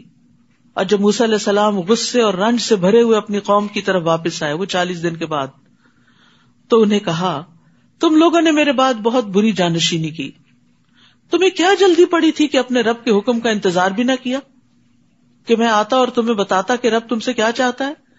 پھر تختیاں پھینک دی اور اپنے بھائی کو سر سے پکڑ کر اپنی طرف کھینچنے لگے، یعنی غصے کی وجہ سے کہ یہ سب کچھ کیوں ہو گیا ہے. ایک مومن جو ہوتا ہے اس کا غصہ ذاتی معاملے میں نہیں ہوتا، اس کا غصہ حق اور ہدایت اور دین کی وجہ سے ہوتا ہے. تو موسیٰ علیہ السلام کا یہاں غصہ اس وجہ سے تھا کہ قوم بت پرستی میں مبتلا ہو گئی تھی، اور بھائی کو چونکہ نگران بنا کر گئے تھے اس لیے بھائی کو پکڑ لیا اور اپنی طرف کھینچنے لگے. ہارون نے کہا اے میری ماں کے بیٹے، ان کو نرم کرنے کے لیے پیار سے پکارا. ان لوگوں نے مجھے کمزور سمجھا اور قریب تھا کہ مجھے مار ہی ڈالتے. بعض اوقات لوگ لیڈر کی بات نہیں سنتے، لہٰذا دشمنوں کو مجھ پر ہنسنے کا موقع نہ دو اور مجھے ان ظالم لوگوں کے ساتھ شامل نہ کرو. یعنی میں خود ان کے ساتھ شامل نہیں تھا لیکن میں ان کو روک بھی نہیں سکا. یہاں پر موسیٰ علیہ السلام جو کہتے ہیں اجلتم امر ربکم، یعنی تمہیں کیا جلدی پڑی تھی کہ اپنے رب کے حکم کا انتظار بھی نہ کیا. تو ایسی جلد بازی جو ہے چاہے وہ کسی نیکی کے کام کے لیے ہو، وہ بعض اوقات انسان کو فتنے میں مبتلا کر دیتی ہے. اور عجلہ کیا ہوتی ہے؟ کسی چیز کا وقت آنے سے پہلے ہی اس کی طرف چلے جانا، اور یہ قابل مذمت ہوتا ہے. جیسے اذان ہوئی ہی نہیں، وقت داخل ہی نہیں ہوا نماز کا، نماز شروع کر دی. اور سرعہ کا مطلب ہوتا ہے ایک چیز کو اس کے اول وقت میں جلدی کر لینا، یہ قابل تعریف ہے. سرعت قابل تعریف ہے، عجلت ناپسندیدہ ہے. حدیث میں آتا ہے تحمل مزاجی اللہ کی طرف سے ہے اور جلد بازی شیطان کی طرف سے. لیکن نیک کام کو اول وقت میں کرنا جلد بازی نہیں ہوتا، وہ سرعت ہوتا ہے. رسول اللہ صلی اللہ علیہ وسلم سے سوال کیا گیا اعمال میں سے کون سا عمل سب سے افضل ہے؟ آپ نے فرمایا نماز کو اس کے اول وقت پر ادا کرنا. تو نہ ہی جلد بازی اچھی ہے اور نہ ہی تاخیر اچھی ہے. اول وقت میں مناسب وقت میں کام کو کرنا پسندیدہ ہے، اس کا اجر زیادہ ہے. جیسے جمعے کے دن جو لوگ مسجد آتے ہیں تو جو سب سے پہلے آتا ہے اس کو اتنا ثواب ملتا ہے جیسے اونٹ قربان کیا ہو. جو دوسری گھڑی میں آتا ہے گویا اس نے گائے قربان کی. تیسری گھڑی والے کو گویا سینگ والا دمبا قربان کیا. چوتھی گھڑی میں چلا تو گویا اس نے مرغی قربان کی. پانچویں گھڑی میں چلا تو گویا اس نے انڈا اللہ کی راہ میں دیا. پھر امام خطبے کے لیے نکل آتا تو فرشتے ذکر سننے میں مشغول ہوتے ہیں، وہ نام لکھنا چھوڑ دیتے ہیں. تو نیکی کے کام میں یعنی تاخیر نہ کرنا یہ پسندیدہ ہے. اب موسیٰ علیہ السلام دعا کرتے ہیں, قال رب اغفر لی ولاخی وادخلنا فی رحمتک وانت ارحم الراحمین. ربی, اے میرے رب, مجھے اور میرے بھائی کو بخش دے اور ہمیں اپنی رحمت میں داخل فرما, تو ہی سب سے زیادہ رحم کرنے والا ہے. بندہ مومن ہر حال میں اپنے رب کی طرف راغب ہوتا ہے اور اپنے رب سے دعائیں کرتا ہے. ان الذین اتخذوا العجل سینالهم غضب من ربهم وذلۃ فی الحیاۃ الدنیا وکذالک نجزی المفترین. اللہ تعالیٰ نے جواب میں فرمایا, جن لوگوں نے بچڑے کو الہ بنایا تھا ان پر ضرور ان کے رب کا غضب نازل ہوگا اور وہ اس دنیا کی زندگی میں رسوا ہوں گے. یہ گناہوں کا نتیجہ. اور اللہ پر جھوٹ گڑنے والوں کو ہم ایسی ہی سزا دیتے ہیں. اور جن لوگوں نے برے عمل کیے پھر اس کے بعد توبہ کر لی اور ایمان لے آئے تو اس کے بعد تیرا رب یقیناً بخشنے والا اور رحم کرنے والا ہے. یعنی ظلم کے باوجود لوگوں کو معاف کر دیتا ہے اگر وہ معافی مانگ لے, پلٹ آئیں. وَهُوَ الَّذِي يَقْبَلُ التَّوْبَةَ عَنْ عِبَادِهِ وَيَعْفُو عَنِ السَّيِّئَاتِ. وہی تو ہے جو اپنے بندوں کی توبہ قبول کرتا ہے اور ان کی برائیوں کو معاف کرتا ہے. تو یاد رکھیے, گناہ کتنے بھی ہوں توبہ سے معاف ہو جاتے ہیں. نبی صلی اللہ علیہ وسلم نے فرمایا, اگر تم اتنے گناہ کرو کہ آسمان تک پہنچ جائیں پھر تم توبہ کرو تو اللہ تم کو معاف کر دے گا. لیکن اس امید پر انسان ڈھیٹ بن کر گناہ نہ کرتا چلا جائے. یعنی بعض غلطیاں جو بہت بڑی ہوتی ہیں, بظاہر کرنے میں چھوٹی ہوتی ہیں لیکن انجام ان کا بڑا بھیانک ہوتا ہے کہ وہ زمین آسمان کی فضا کو بھر دیں. تو ایسی بڑی غلطی بھی ہو جائے تو اللہ کی طرف رجوع کر کے توبہ کر لینی چاہیے. اور جب موسیٰ کا غصہ فرو ہوا, یعنی جب موسیٰ علیہ السلام کا غصہ ٹھنڈا ہو گیا تو اس نے تختیاں اٹھا لی اور ان کی تحریر کے مطابق یہ ان لوگوں کے لیے ہدایت اور رحمت تھی جو اپنے رب سے ڈرتے ہیں. سہل بن عبداللہ کہتے ہیں کہ دنیا اور آخرت کی ہر بھلائی کی بنیاد اللہ سے خوف کرنا ہے. تو تورات ہدایت تھی لیکن کس کے لیے؟ ہم لربہم یرہبون, جو اپنے رب سے ڈرتے ہیں. اور قرآن ہدایت ہے لیکن کس کے لیے؟ جو اپنے رب کا تقوی اختیار کرتے ہیں. اور ہماری طے شدہ میعاد کے لیے موسیٰ نے اپنی قوم سے 70 آدمی چن لیے. پھر جب انہیں زلزلے نے آ لیا تو موسیٰ نے عرض کیا, اے میرے رب, اگر تو چاہتا تو اس سے پہلے بھی انہیں اور مجھے بھی ہلاک کر سکتا تھا. تو ہم سب کو اس جرم میں ہلاک کرتا ہے جو ہم میں سے کچھ نادانوں نے کیا تھا. یہ تو تیری ایک آزمائش تھی جس سے تو جسے چاہتا ہے گمراہ کرتا ہے اور جسے چاہے سیدھی راہ دکھاتا ہے. تو ہی ہمارا سرپرست ہے, لہذا ہمیں معاف فرما اور ہم پر رحم فرما, اور تو ہی سب سے بڑھ کر معاف کرنے والا ہے. انت ولینا فاغفر لنا وارحمنا وانت خیر الغافرین واکتب لنا فی ہذہ الدنیا حسنہ وفی الآخرہ انا ہدنا الیک. اور ہمارے لیے اس دنیا میں بھی نیکی بھلائی لکھ دے, حسنہ لکھ دے, اور آخرت میں بھی ہم نے تیری طرف رجوع کر لیا. اللہ تعالیٰ نے جواب میں فرمایا, سزا تو میں اسے ہی دیتا ہوں جسے چاہوں گا, مگر میری رحمت ہر چیز کو گھیرے ہوئے ہے. وَرَحْمَتِي وَسِعَتْ كُلَّ شَيْءٍ. لہذا جو لوگ تقوی اختیار کرتے ہیں, زکوٰۃ دیتے ہیں اور ہماری آیات پر ایمان لاتے ہیں, ان کے لیے میں رحمت ہی لکھوں گا. تو اللہ کی رحمت پانے کے لیے کیا کرنا چاہیے؟ تقوی, زکوٰۃ اور آیات پر ایمان. جو لوگ اس رسول کی پیروی کرتے ہیں جو نبی امی ہے, جس کا ذکر وہ اپنے ہاں تورات اور انجیل میں لکھا ہوا پاتے ہیں, وہ رسول انہیں نیکی کا حکم دیتا اور برائی سے روکتا ہے, ان کے لیے پاکیزہ چیزوں کو حلال اور گندی چیزوں کو حرام کرتا ہے, ان کے بوجھ ان پر سے اتارتا ہے اور وہ بندشیں کھولتا ہے جن میں وہ جکڑے ہوئے تھے. لہذا جو لوگ اس پر ایمان لائے اور اس کی حمایت اور مدد کی اور اس روشنی کی پیروی کی جو اس کے ساتھ نازل کی گئی ہے, تو یہی لوگ فلاح پانے والے ہیں. تو یہاں پر نبی امی سے مراد کون ہے؟ رسول اللہ صلی اللہ علیہ وسلم. آپ کو امی کیوں کہا گیا؟ کیونکہ آپ لکھ پڑھ نہیں سکتے تھے. اس کے باوجود آپ پر اللہ نے جو علم نازل کیا اس کی کوئی مثال نہیں, وہ پڑھے لکھوں کے پاس بھی نہیں. اللہ تعالیٰ نے نبی صلی اللہ علیہ وسلم کی وجہ سے امت کو آسانی بخشی, جس کا یہاں ذکر کیا جا رہا ہے, اور آپ واقعی آسانیاں دیتے تھے. آپ فرماتے ہیں اگر میری امت پر مشقت نہ ہوتی تو میں انہیں ہر نماز کے لیے تازہ وضو کرنے کا حکم دیتا, لیکن اللہ نے ایسا نہیں کیا. یعنی آسانی کی کہ اگر وضو ہے تو ایک نماز پڑھ لی تو دوسری بھی پڑھ سکتے ہو, نوافل بھی پڑھ سکتے ہو. کیونکہ بعض لوگ اس غلط فہمی کے شکار ہوتے ہیں کہ شاید ہر نماز کے لیے تازہ وضو کرنے کی ضرورت. ایسا کچھ نہیں. اگر آپ کو وضو ہے تو آپ اللہ کی دی ہوئی رخصت سے فائدہ اٹھائیں, اور خاص طور پر جب آپ سفر میں ہوں یا آپ کے ساتھ اور لوگ بھی ہوں, کیونکہ بعض لوگ اکٹھے جیسے جا رہے ہوں تو ایک ان میں سے واش روم گھس جاتا ہے, جی میں تازہ وضو کر رہا ہوں, اور باقی سارے کھڑے انتظار کر رہے ہیں. تو یہ اللہ سبحانہ وتعالیٰ کی دی ہوئی رخصت اور آسانی ہے جس سے فائدہ اٹھانا چاہیے.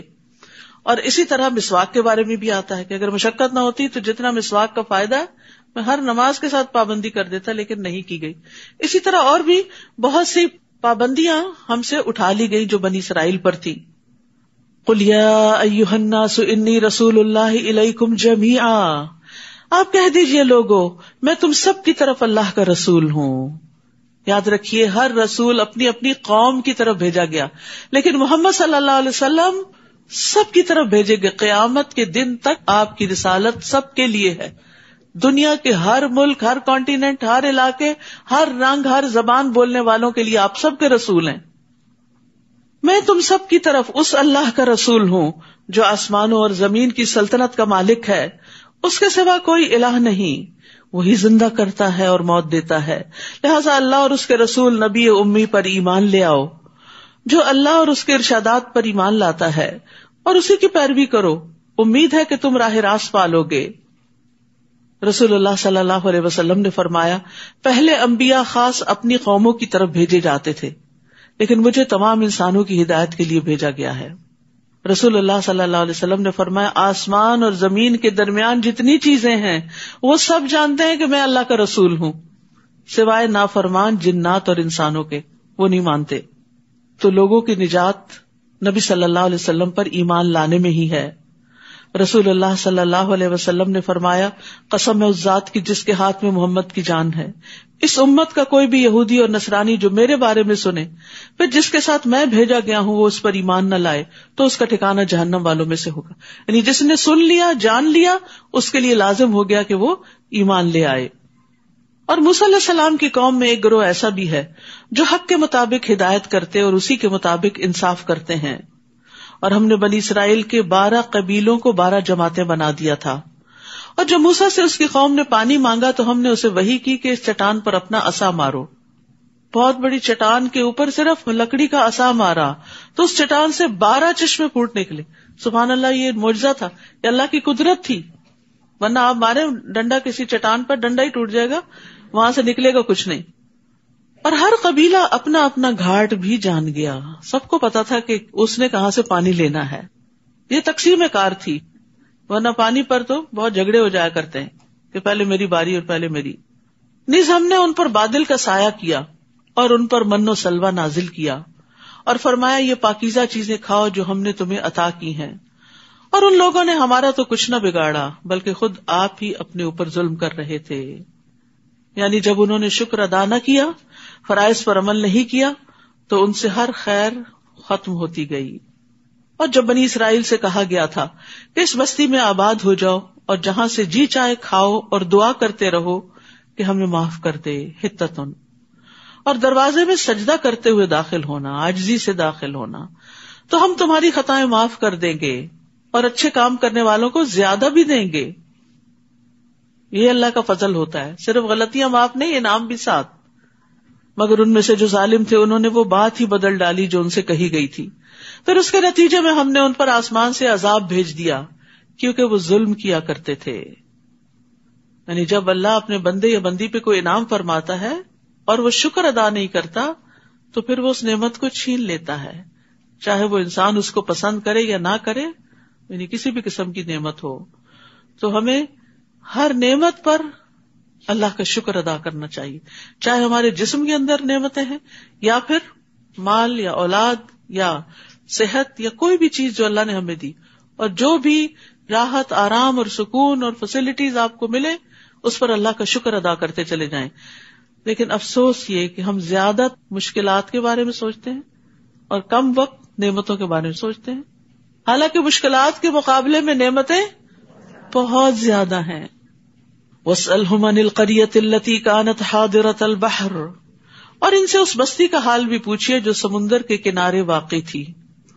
وہ لوگ سبت یعنی ہفتے کے دن احکام الہی کی خلاف ورزی کرتے تھے، مچھلیاں پکڑتے تھے. ہفتے کے دن تو مچھلیاں بلند ہو کر پانی پر ظاہر ہوتی تھی اور ہفتے کے علاوہ باقی دنوں میں غائب رہتی تھی. اسی طرح ہم نے انہیں ان کی نافرمانیوں کی وجہ سے آزمائش میں ڈال رکھا تھا. تو اس سے کیا پتہ چلتا ہے کہ نافرمانیاں آزمائش لاتی ہیں. یہ قوم اللہ کے ساتھ چال بازی کر رہی تھی. اللہ نے ہفتے کے دن کام کرنے سے منع کیا، لیکن انہوں نے خود ساختہ ایک طریقہ نکال کے اپنا مقصد اور مطلب پورا کر لیا اور بظاہر یہ دکھایا کہ ہم اللہ کی فرما برداری کر رہے ہیں. اور وہ وقت بھی یاد کرو جب ان میں سے کچھ لوگوں نے دوسروں سے کہا تم ایسے لوگوں کو کیوں نصیحت کرتے ہو جنہیں اللہ ہلاک کرنے والا یا سخت سزا دینے والا ہے. تو انہوں نے جواب دیا اس لیے کہ ہم تمہارے رب کے ہاں معذرت کر سکیں اور اس لیے کہ شاید یہ بھی نافرمانی سے پرہیز کر سکیں.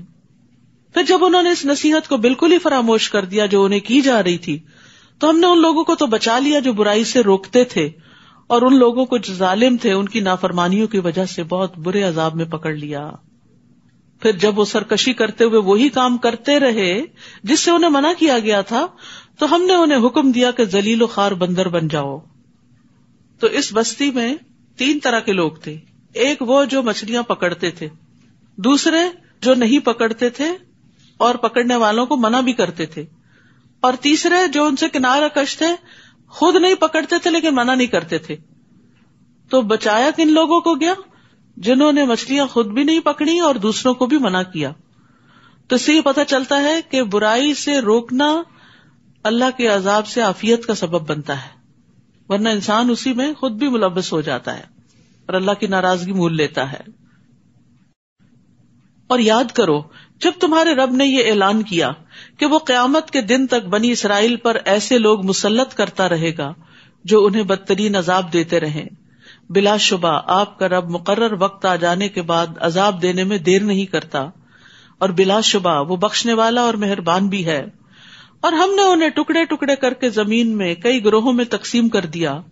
ان میں سے کچھ تو نیک لوگ ہیں اور دوسرے ان سے مختلف ہیں، اور ہم انہیں اچھے اور برے حالات سے آزماتے رہے کہ شاید وہ اللہ کی طرف پلٹ آئیں. یعنی دونوں طرح کی آزمائشیں دراصل انسان کو اللہ کی طرف لانے کا سبب بنتی ہیں اگر اس کے اندر حق کی طلب ہو. پھر ان کے بعد ناخلف لوگ زمین کے جانشین ہوئے جو کتاب کے وارث بن کر اسی دنیا کی زندگی کا مال سمیٹنے لگے. پہلے لوگوں کے بعد میں آنے والے بدترین جانشین تھے جن کا جرم کیا تھا کہ وہ کتاب کے ذریعے زندگی کا سامان اور مال سمیٹتے اور کہتے کہ ہمیں معاف کر دیا جائے گا، اور اگر ویسا ہی دنیا کا مال پھر ان کے سامنے آئے تو اسے پھر لے لیتے ہیں. کیا ان سے یہ کتاب میں عہد نہیں لیا گیا تھا کہ وہ حق بات کے سوا اللہ سے کوئی بات منسوب نہ کریں گے؟ تو اصل میں اشارہ اس بات کی طرف کہ انہوں نے غلط فتوے دے کر لوگوں سے مال لیا، رشوتیں لی. اور یہ بات وہ پڑھتے بھی رہے اور جو کتاب میں مذکور تھی، اور آخرت کا گھر تو اللہ سے ڈرنے والوں ہی کے لیے بہتر ہے. کیا تمہیں اتنی بھی سمجھ نہیں؟ افلا تعقلون، کیا تم عقل سے کام نہیں لیتے؟ جو لوگ اللہ کی کتاب کو مضبوطی سے پکڑتے ہیں اور نماز قائم کرتے ہیں تو یقیناً ہم ایسے نیک کردار لوگوں کا اجر ضائع نہیں کرتے. یمسکون بالکتاب، کتاب کو تھام لینا، اور تھام لینے کا مطلب کیا ہے؟ بس لے لینا اور اس کو بار بار پڑھتے رہنا، اس سے فائدہ اٹھاتے رہنا. اور اس کو پڑھنے کے بعد سب سے عام ترین چیز کیا ہے؟ نمازوں کا قیام، اپنی نمازیں درست کرنا. تو ایسے ہی لوگ اللہ کے ہاں مصلح قرار پاتے ہیں اور اللہ ان کا اجر ضائع نہیں کرتا. اور وہ وقت یاد کرو جب ہم نے ان پر پہاڑ کو اس طرح لا کھڑا کیا تھا گویا وہ سائبان تھا، اور انہیں یقین ہو چلا تھا کہ وہ ان پر ابھی گرنے والا ہے. اس وقت ہم نے انہیں حکم دیا کہ جو کتاب ہم نے تمہیں دی ہے اسے مضبوطی کے ساتھ پکڑو، اور جو کچھ اس میں لکھا ہے اسے یاد رکھو تاکہ تم پرہیزگار بن سکو، متقی بن جاؤ. اور وہ وقت بھی یاد کرو جب آپ کے رب نے بنی آدم کی پشتوں سے ان کی اولاد کو نکالا اور انہیں خود اپنے اوپر گواہ بنا کر پوچھا، کیا میں تمہارا رب نہیں؟ الستُ بربکم، وہ ارواح کہنے لگی کیوں نہیں، ہم یہ گواہی دیتے ہیں، اور یہ اس لیے کیا کہ قیامت کے دن تم نہ کہنے لگو کہ ہم اس بات سے بالکل بے خبر تھے. یہاں ایک بڑے اہم واقعے کی طرف اشارہ ہے جس کا ذکر کتاب اللہ سے ہی ہمیں ملتا ہے. بہت قیمتی معلومات میں اضافہ ہوتا ہے. وہ کیا؟ کہ قیامت تک دنیا میں جتنی بھی روحیں آنے والی تھی ان کو اللہ سبحانہ وتعالی نے اکٹھے پیدا کر دیا آدم علیہ السلام کی پشت سے، اور پھر ان سے خود خطاب کیا، الست بربکم، کیا میں تمہارا رب نہیں؟ تو سب روحوں نے اپنے رب کو پہچان لیا اور کہا کیوں نہیں، بلا، اور پھر کیا کہا، ہم یہ گواہی دیتے ہیں کہ آپ ہمارے رب ہیں۔ تو اللہ تعالیٰ نے بتایا کہ یہ اس لیے یاد دہانی کرا رہا ہوں کہ قیامت کے دن تم یہ نہ کہو کہ ہمیں تو پتہ ہی نہیں تھا کہ ہمارا کوئی رب ہے۔ اور یاد رکھیے کہ اس بات کو انسان کے لاشعور میں ڈال دیا گیا، اسی لیے جن کا شعور کچھ بھی کام کرتا ہے جب وہ حق کو دیکھتے ہیں تو اپنے رب کو پہچان جاتے، انہیں رب کو پہچاننے میں دیر نہیں لگتی، جیسے نجاشی اور باقی لوگ تھے اور اسی طرح فرعون کے جادوگر تھے۔ تو اللہ سبحانہ وتعالیٰ نے ہر انسان کی فطرت میں خیر رکھ دی ہے۔ اب آپ سوچتے ہیں کہ ہمیں یاد کیوں نہیں آتا وہ کون سا دن تھا، ہم کہاں کھڑے تھے؟ تو وہ ہمارے حافظے میں نہیں ہے، اس کے اثرات ہیں لیکن وہ حافظے میں نہیں۔ کیوں؟ اگر وہ ہمیں یاد ہو تو پھر تو ہمارا امتحان ہی ختم ہو جائے، یعنی ہماری کامیابی کا انحصار ایمان بالغیب پر ہی تو ہے، اسی لیے ایمان لانا جو ہے وہ بہت بڑے اجر و ثواب کا باعث ہے۔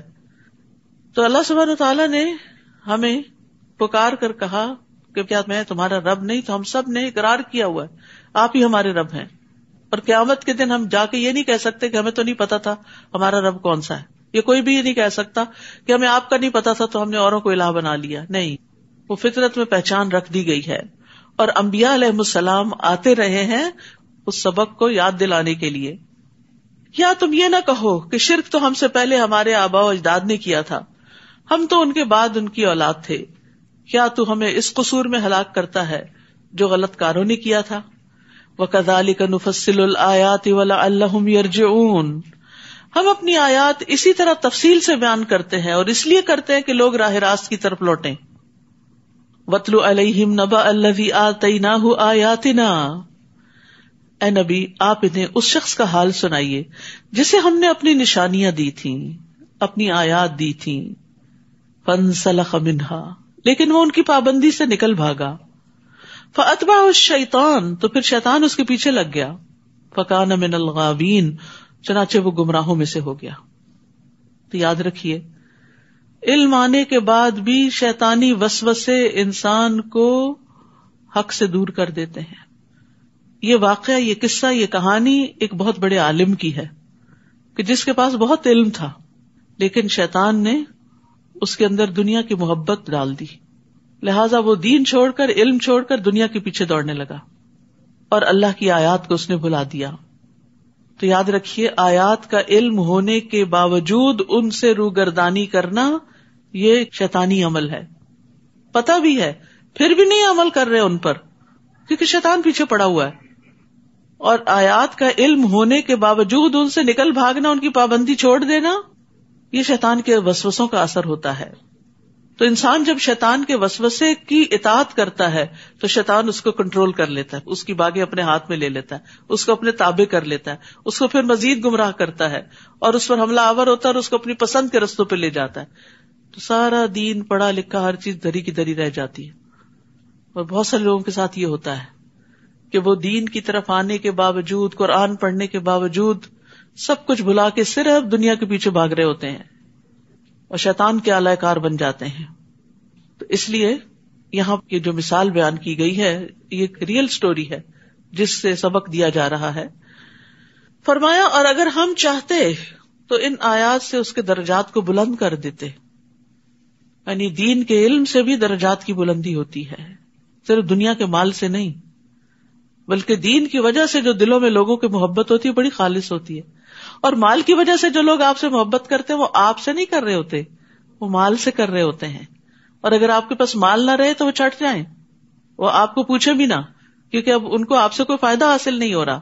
لیکن علم والا مرتے دم تک فائدہ پہنچا سکتا ہے، لہذا اس کی قدر میں کمی نہیں ہوتی۔ ہم چاہتے تو ان آیات سے اس کے درجات بلند کر دیتے، مگر وہ تو پستی کی طرف جھک گیا۔ دنیا کی طرف جھکنا پستی کی طرف جانا ہے، اور اپنی خواہش کے پیچھے لگ گیا۔ ایسے شخص کی مثال کتے کی سی ہے۔ کتا لالچ کا سمبل ہے، اگر تو اس پر حملہ کرے تو بھی ہانپتا ہے، نہ کرے تو بھی ہانپتا ہے، وہ زبان لٹکائے رکھتا ہے، اور جو کوئی چیز نظر آتی ہے اس کے پیچھے بھاگتا ہے کہ شاید یہ میرے لیے ہو، ہر چیز کو سونگتا ہے۔ یعنی دنیا کی لالچ میں ہر اس کام کے پیچھے چل پڑتے ہیں جس سے دنیا کا فائدہ ہو، چاہے دین کے نقصان پر ہی کیوں نہ ہو. یہ ان لوگوں کی مثال ہے جنہوں نے ہماری آیات کو جھٹلا دیا، یعنی جاننے کے باوجود انکار کر دیا. آپ ایسے قصے ان سے بیان کرتے رہیے، شاید کہ یہ لوگ کچھ غور و فکر کریں. قطبی کہتے ہیں کہ ہر وہ چیز جو ہانپتی ہے تھک کر یا پیاس کی وجہ سے، سوائے کتے کے، اگر وہ تھکا ہوا تو بھی ہانپتا ہے، راحت اور سکون کی حالت تو بھی ہانپتا ہے. یعنی کتا ہر حال میں زبان لٹکاتا ہے، چاہے وہ بھوکا ہے یا پیٹ بھرا ہوا ہے اس کا، یعنی اس کی لالچ کہیں ختم ہونے کو نہیں آتی. تو ہر وہ شخص جو اللہ کی آیات کو جھٹلاتا ہے اس کے لیے یہ مثال بیان کی گئی ہے. وہ کہتے ہیں کہ اگر آپ اس کو واز کریں تو بھی گمراہی میں پڑا رہتا ہے، کرنا چھوڑ دیں تو بھی وہ دنیا کے پیچھے ہی بھاگتا رہتا ہے. جیسے کتا ہوتا ہے کہ اگر آپ اس کو نکال باہر کریں اور بھگا دیں تب بھی ہانپے گا، اگر اس کو وہیں بیٹھا رہنے دیں چھوڑ دیں تب بھی ہانپے گا. یعنی وہ مجلس میں ہو، وہ تنہائی میں ہو، اس کی سوچیں، اس کی چاہت، سب کچھ صرف دنیا کے گرد گھوم رہی ہوتی ہے. ایسے لوگوں کی مثال بہت بری ہے جنہوں نے ہماری آیات کو جھٹلایا اور خود اپنے آپ پر ہی ظلم کرتے رہے.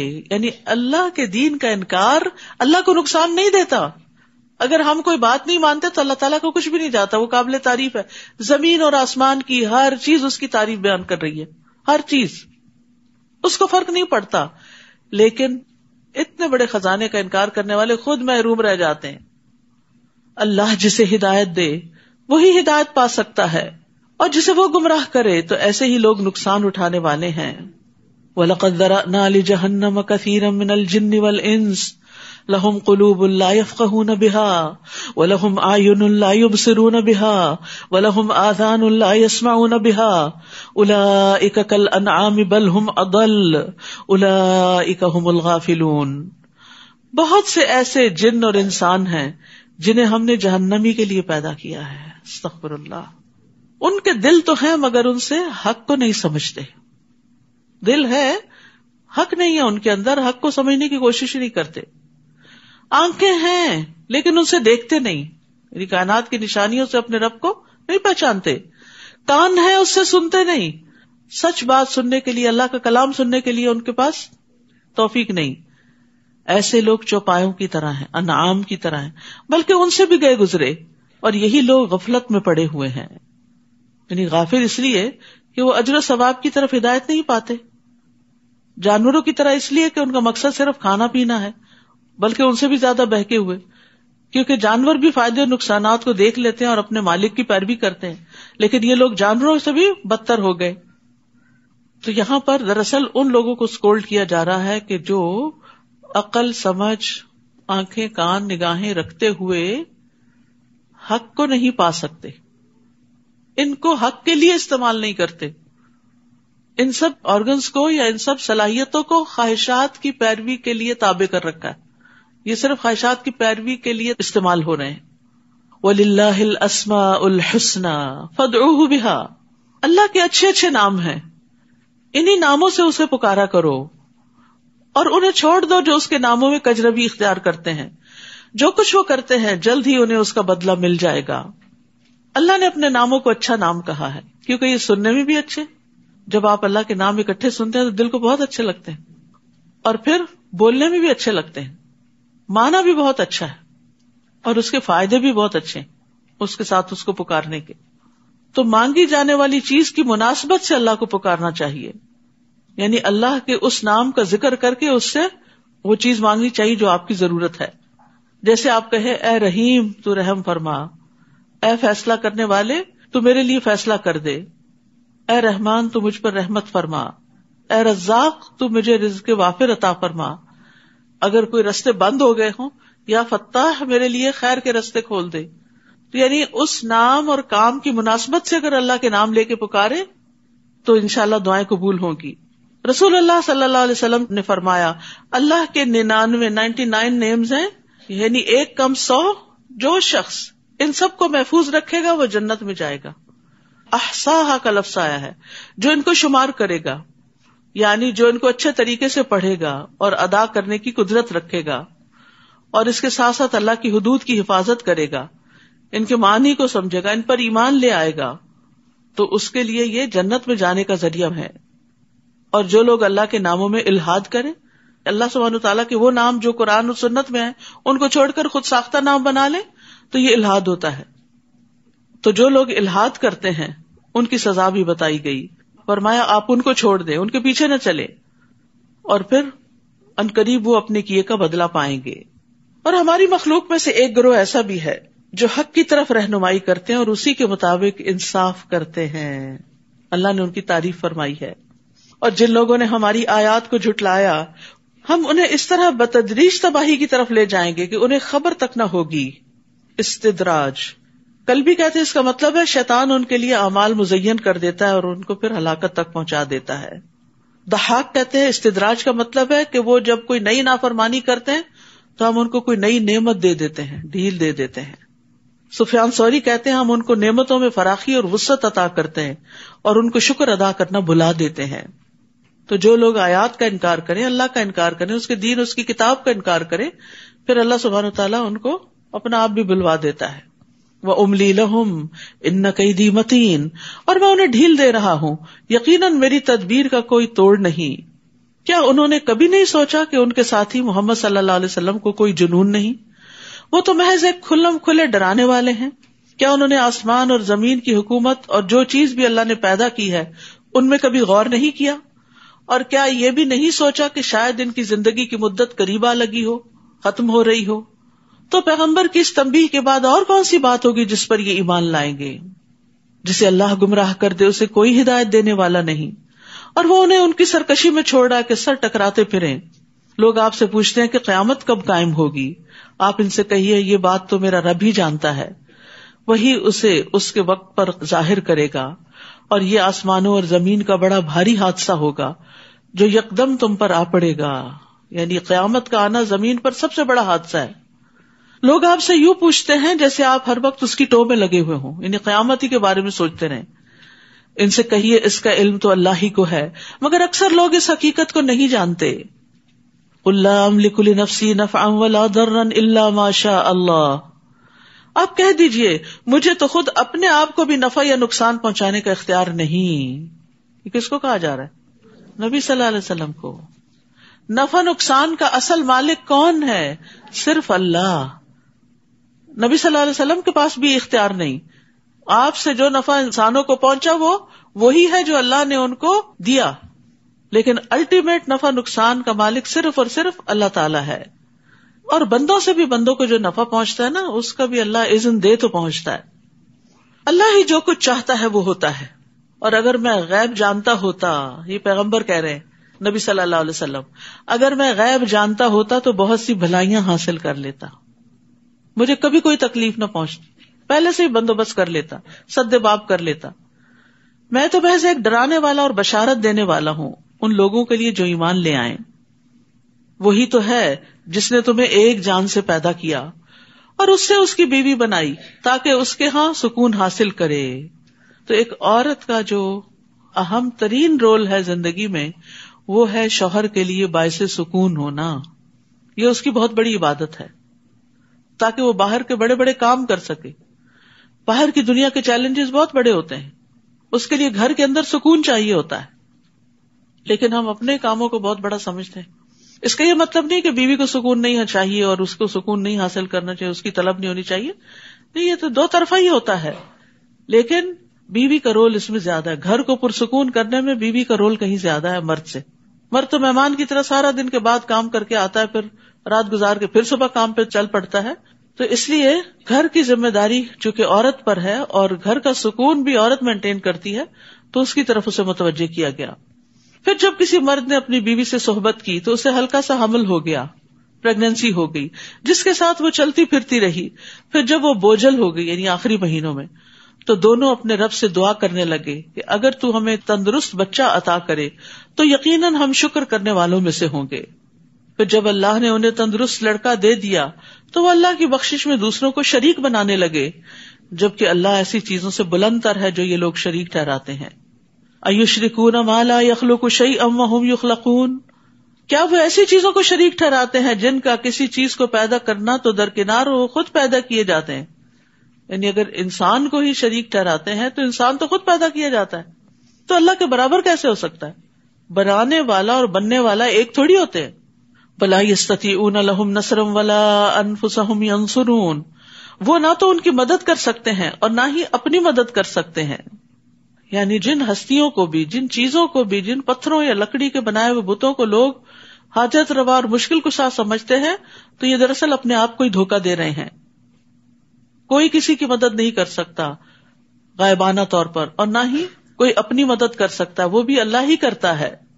اگر تم انہیں راہ راست کی طرف بلاؤ تو تمہاری پیروی نہیں کریں گے. تم انہیں بلاؤ یا خاموش رہو، تمہارے لیے ایک ہی بات ہے. جن لوگوں کو تم اللہ کے سوا پکارتے ہو وہ تمہاری طرح کے بندے ہیں. اگر تم اپنے دعوے میں سچے ہو تو ضروری ہے کہ جب انہیں پکارو تو وہ تمہیں اس کا جواب دیں. الہم رجل یمشون بها ام لہم ایدی یبطشون بها ام لہم اعین یبصرون بها ام لہم آذان یسمعون بها قل ادعوا شرکاءکم ثم کیدون فلا تنظرون.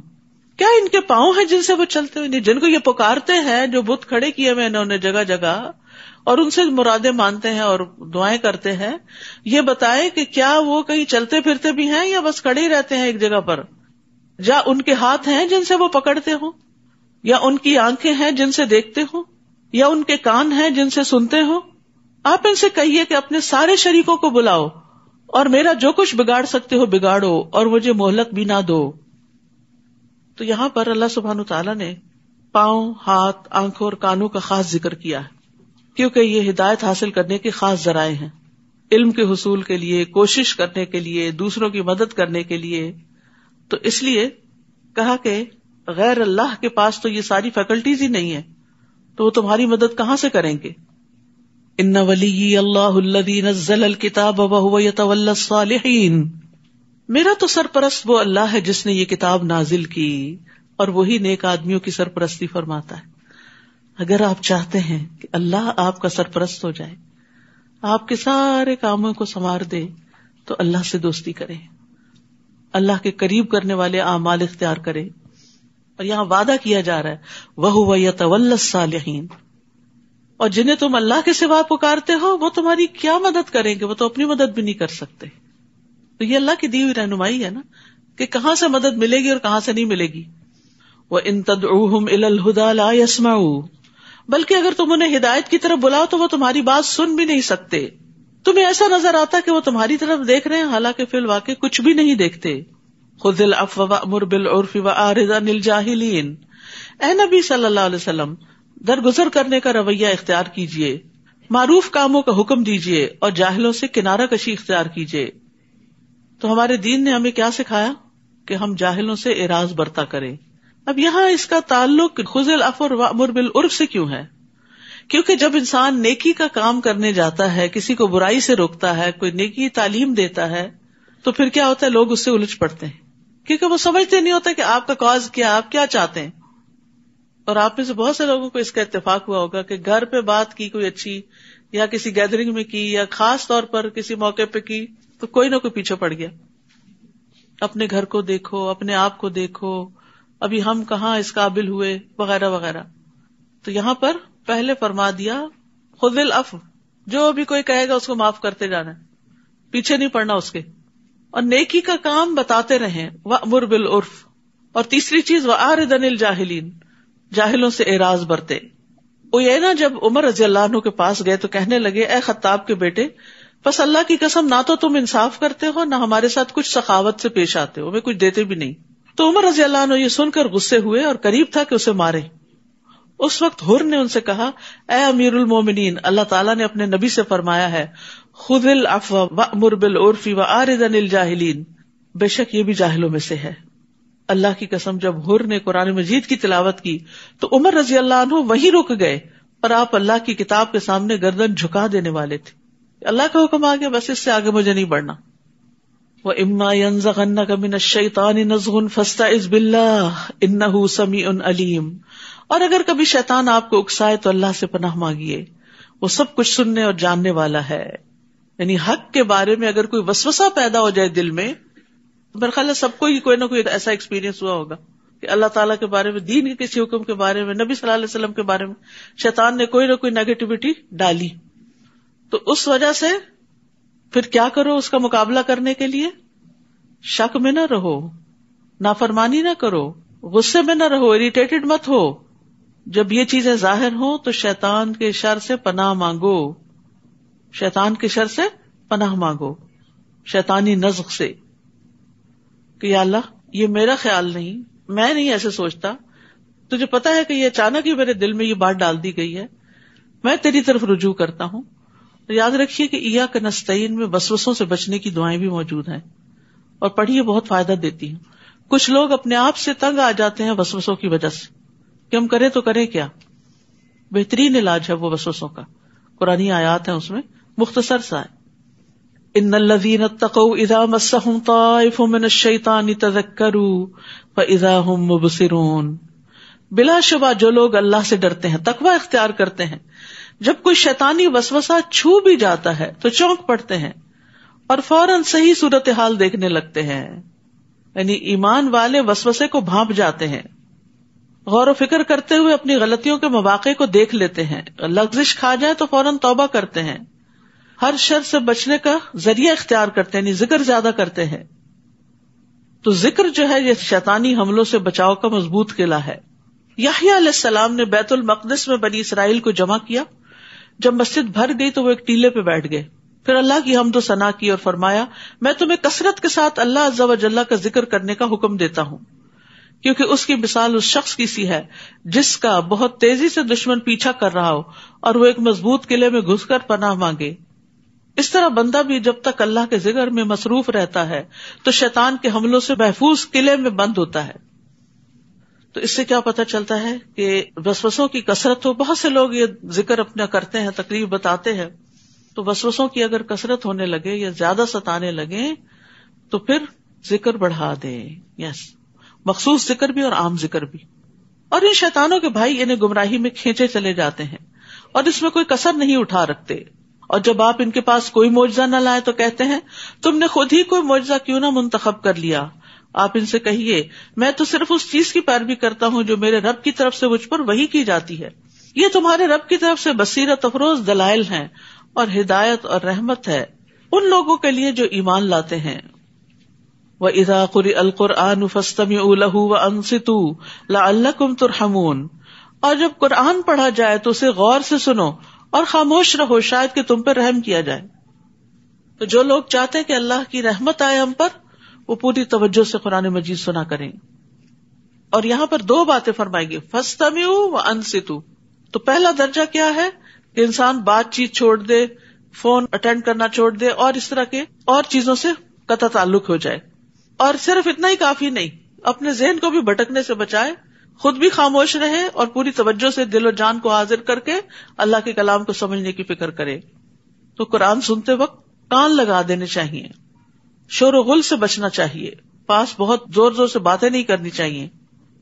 ابن عثیمین کہتے ہیں جب کسی انسان کے پاس قرآن پڑھا جا رہا ہو تو اس کے لیے جائز نہیں کہ وہ غافل اور بے خبر ہو، یعنی اس کو سمجھ بھی ہو کہ کیا بات ہو رہی ہے، یا کسی اور سے گفتگو کر رہا ہو، بلکہ اسے چاہیے کہ وہ کان لگا کر اور چپ ہو کر سنے تاکہ اسے اللہ کی رحمت حاصل ہو. وَاذْكُرْ رَبَّكَ فِي نَفْسِكَ تَضَرُّعًا وَخِيفَةً وَدُونَ الْجَهْرِ مِنَ الْقَوْلِ بِالْغُدُوِّ وَالْآصَالِ وَلَا تَكُن مِّنَ الْغَافِلِينَ.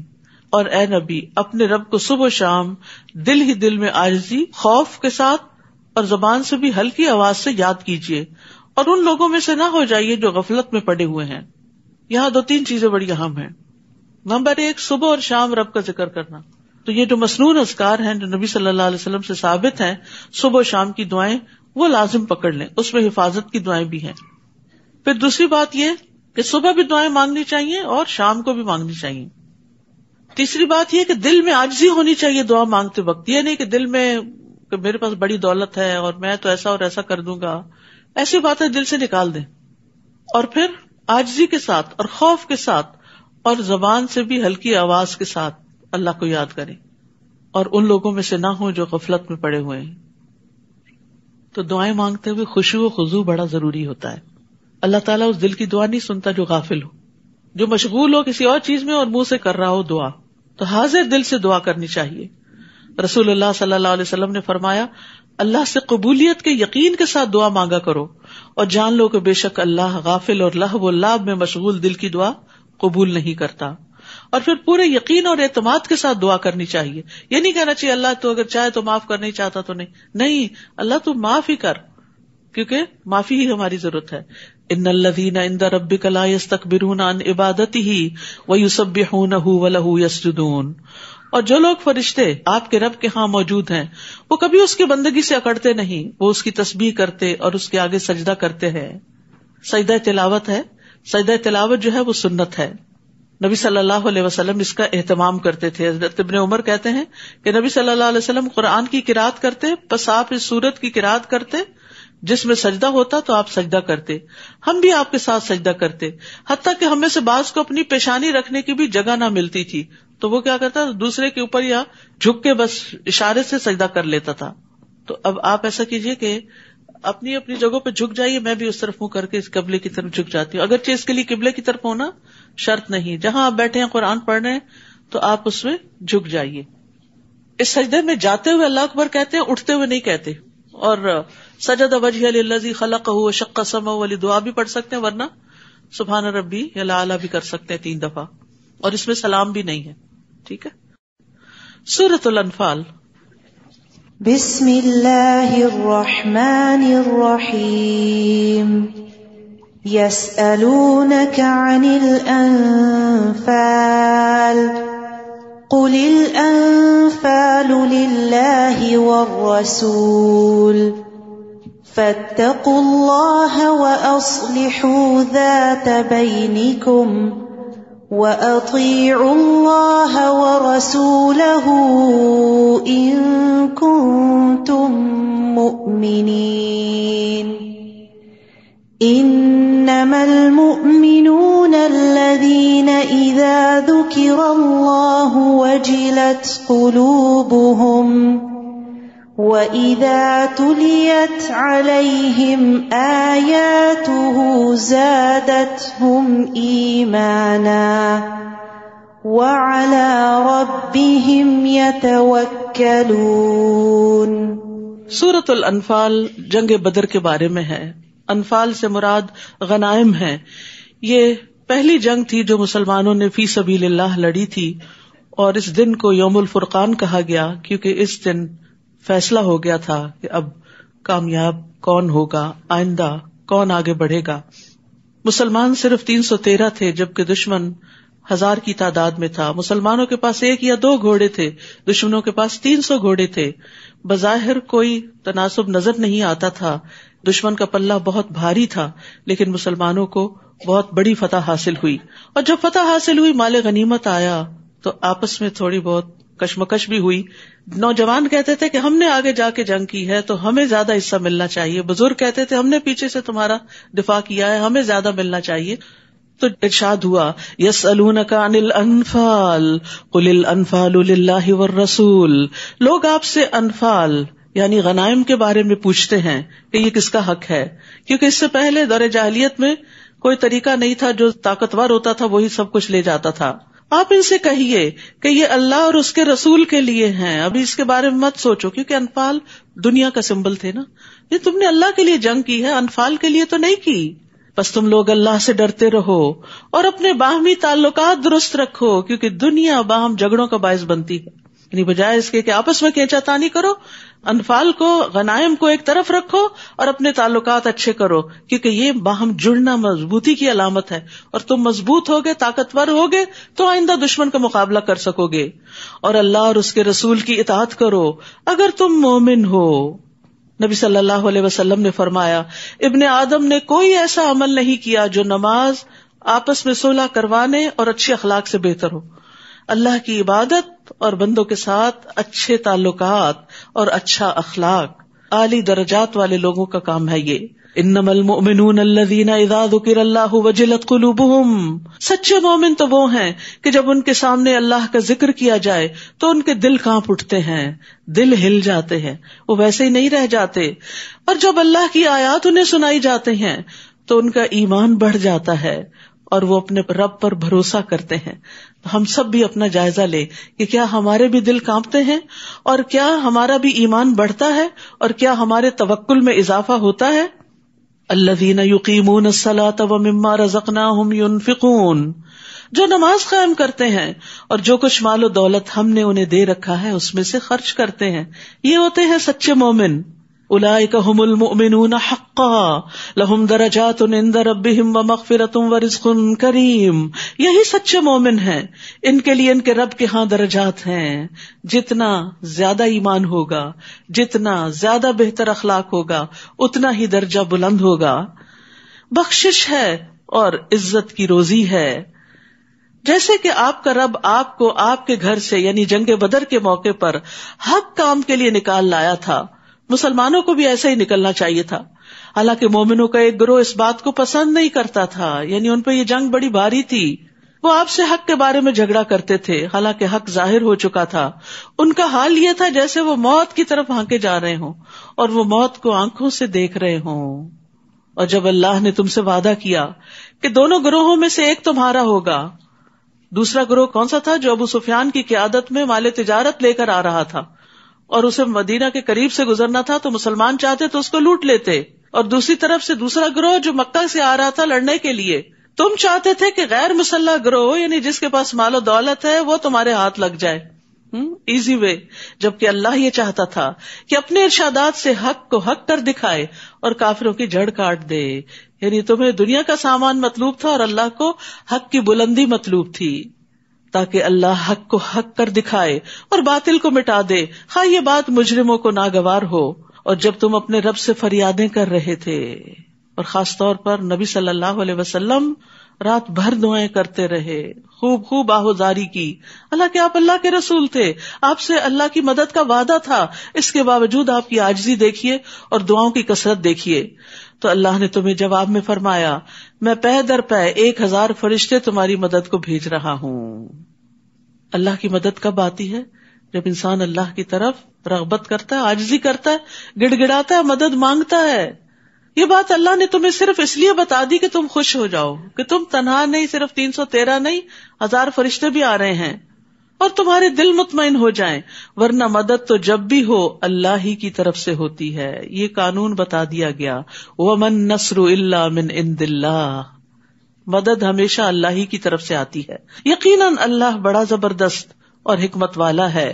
اور وہ وقت یاد کرو جب اللہ نے اپنی طرف سے تمہارا خوف دور کرنے کے لیے تم پر غنودگی طاری کر دی اور آسمان سے تم پر بارش برسا دی تاکہ تمہیں پاک کر دے، اور شیطان کی ڈالی ہوئی نجاست تم سے دور کر دے، یعنی اس کے وسوسے اور خوف دلانا، اور تمہارے دلوں کو مضبوط کر دے اور تمہارے قدم جما دے.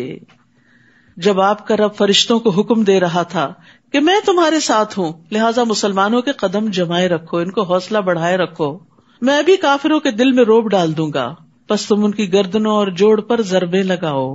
گردنوں کے اوپر 2 ہیں، یعنی ایک تو سر اوپر ہے گردن کے، یعنی سر پھوڑو، اور دوسرا گردن کاٹ دو، اور ہر جوڑ پر ضربیں لگاؤ. یہ اس لیے تھا کہ انہوں نے اللہ اور اس کے رسول کی مخالفت کی تھی، اور جو اللہ اور اس کے رسول کی مخالفت کرے تو اللہ تعالیٰ ایسے لوگوں کو سخت سزا دینے والا ہے. اور کافروں سے فرمایا، یہ عذاب تو اب چکھو، اس کے علاوہ کافروں کو دوزخ کا عذاب ہوگا، یعنی دنیا میں بھی ذلت اور آخرت میں بھی عذاب. یا ایھا الذین آمنوا، اے لوگوں جو ایمان لائے ہو، جب میدان جنگ میں تمہاری کافروں سے مٹ بھیڑ ہو تو کبھی پیٹ نہ پھیرنا. یعنی چونکہ تعداد میں کم تھے تو خطرہ تھا اس بات کا کہ زیادہ دشمن دیکھ کے کہیں واپس نہ دوڑنے لگے اور بھگدڑ نہ مچ جائے، تو روک دیا گیا کہ میدان جنگ سے بھاگنا کبیرہ گناہ ہے. اور جو شخص اس دن پیٹ پھیرے گا، الا یہ کہ وہ کوئی جنگی چال چل رہا ہو یا مڑ کر اپنے دستہ فوج کو ملنا چاہتا ہو، تو ایسا آدمی اللہ کے غضب میں آ گیا. یعنی ان وجوہات کی بنا پر اگر کوئی پیٹ پھیر کے جاتا ہے، اس کا ٹھکانہ دوزخ ہوگا، اور وہ بہت بری پلٹنے کی جگہ ہے. استغفر اللہ. یعنی اللہ کے راہ میں نکلے ہیں، ایمان والے ہیں، صحابہ کرام ہیں، لیکن اگر تم بھی میدان جنگ سے بھاگے تو پھر یہ انجام ہے آگے. تو اس لیے انسان کو نیکی کے راستے پہ چلتے ہوئے استقامت اختیار کرنی چاہیے، مشکلات سے گھبرانا نہیں چاہیے. ورنہ بعض اوقات ایک شخص پیچھے ہٹتا ہے تو دوسرا اس کو دیکھ کے اور تیسرا اس کو دیکھ کے، اور بہت سے لوگوں کے دین سے پھرنے کا سبب بن جاتا ہے. میدان بدر میں کافروں کو تم نے قتل نہیں کیا تھا، فَلَمْ تَقْتُلُوهُمْ وَلَٰكِنَّ اللَّهَ قَتَلَهُمْ، بلکہ اللہ نے انہیں مارا تھا. اور جب آپ نے کافروں کی طرف ریت کی مٹھی پھینکی تھی تو وہ آپ نے نہیں بلکہ اللہ نے پھینکی تھی، اور یہ اس لیے تھا کہ اللہ تعالیٰ اپنی طرف سے مومنوں کو ایک اچھی آزمائش سے گزار دے. اللہ تعالیٰ یقیناً سب کچھ سننے اور جاننے والا ہے، یعنی امتحان میں بھی ڈالا اور مدد بھی ساتھ کی تاکہ امتحان میں کامیاب بھی ہو جائیں. کس قدر مہربان رب ہے. ذالکم وان اللہ موہن کید الکافرین، یہ معاملہ تو تمہارے ساتھ ہوا اور اللہ تعالیٰ یقیناً کافروں کی تدبیر کو کمزور کرنے والا ہے. مکہ والو، اگر تم فیصلہ ہی چاہتے تھے تو وہ اب تمہارے پاس آ چکا، کیونکہ بدر کے دن صبح انہوں نے دعا کی تھی کہ یا اللہ جو گروہ حق پر ہے وہ کامیاب ہو جائے اور دوسرا ناکام ہو. تو تم نے خود ہی فیصلہ مانگا تھا، اب تمہاری ناکامی کی صورت میں فیصلہ تمہارے سامنے آ گیا، تو وہ اب تمہارے پاس آ چکا. اب اگر تم باز آ جاؤ، اب بھی نصیحت کی جا رہی ہے، پیغمبر صلی اللہ علیہ وسلم کی مخالفت سے باز آ جاؤ، انکار سے باز آ جاؤ، تو یہ تمہارے حق میں بہتر ہے. اور اگر پھر پہلے سے کام کرو گے تو ہم بھی ایسا ہی کریں گے. اگر پھر تم مسلمانوں کے خلاف لڑنے کے لیے چلے تو پھر تمہارے ساتھ یہی سلوک ہوگا اور تمہاری جمعیت تمہارے کچھ کام نہ آ سکے گی، خواہ وہ کتنی ہی زیادہ ہو. اور اللہ تو یقیناً ایمان والوں کے ساتھ ہے. اے ایمان والو، اللہ اور اس کے رسول کی اطاعت کرو اور حکم سن لینے کے بعد اس سے سرتابی نہ کرو، اور ان لوگوں کی طرح نہ ہو جانا جو کہتے تو ہیں کہ ہم نے سن لیا مگر وہ سنتے نہیں. ایمان والوں کو اللہ کی اطاعت، اس کے رسول کی اطاعت کے بعد اس سے منہ نہیں موڑنا چاہیے، اور جو وہ کہے اسے غور سے سننا چاہیے، اور ان لوگوں کی طرح نہیں ہونا چاہیے جو کہتے ہم نے سنا لیکن دل سے نہیں سنتے. اصل میں سننے والا کون ہوتا ہے؟ جو مان لیتا ہے بات کو سن کر. یقیناً اللہ کے ہاں بدترین قسم کے جانور وہ بہرے گنگے لوگ ہیں جو عقل سے کچھ کام نہیں لیتے.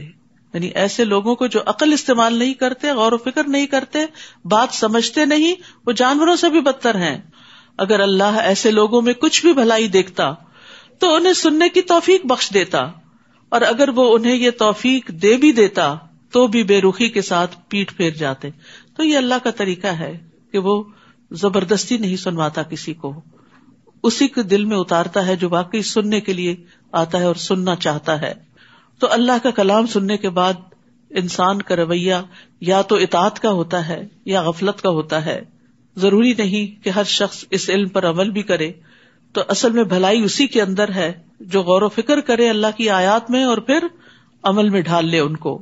یا ایھا الذین آمنوا، اے ایمان والو، اللہ اور اس کے رسول کا حکم مانو جبکہ رسول تمہیں ایسی چیز کی طرف بلائے جو تمہارے لیے زندگی بخش ہو. یعنی اللہ تعالیٰ کے احکامات زندگی دینے والے ہیں. اور یہ جان لو کہ اللہ تعالیٰ آدمی اور اس کے دل کے درمیان حائل ہو جاتا ہے، یعنی اس کو سب پتہ چل جاتا ہے جو دل سے وسوسے اٹھتے ہیں، اور اسی کے حضور تم جمع کیے جاؤ گے.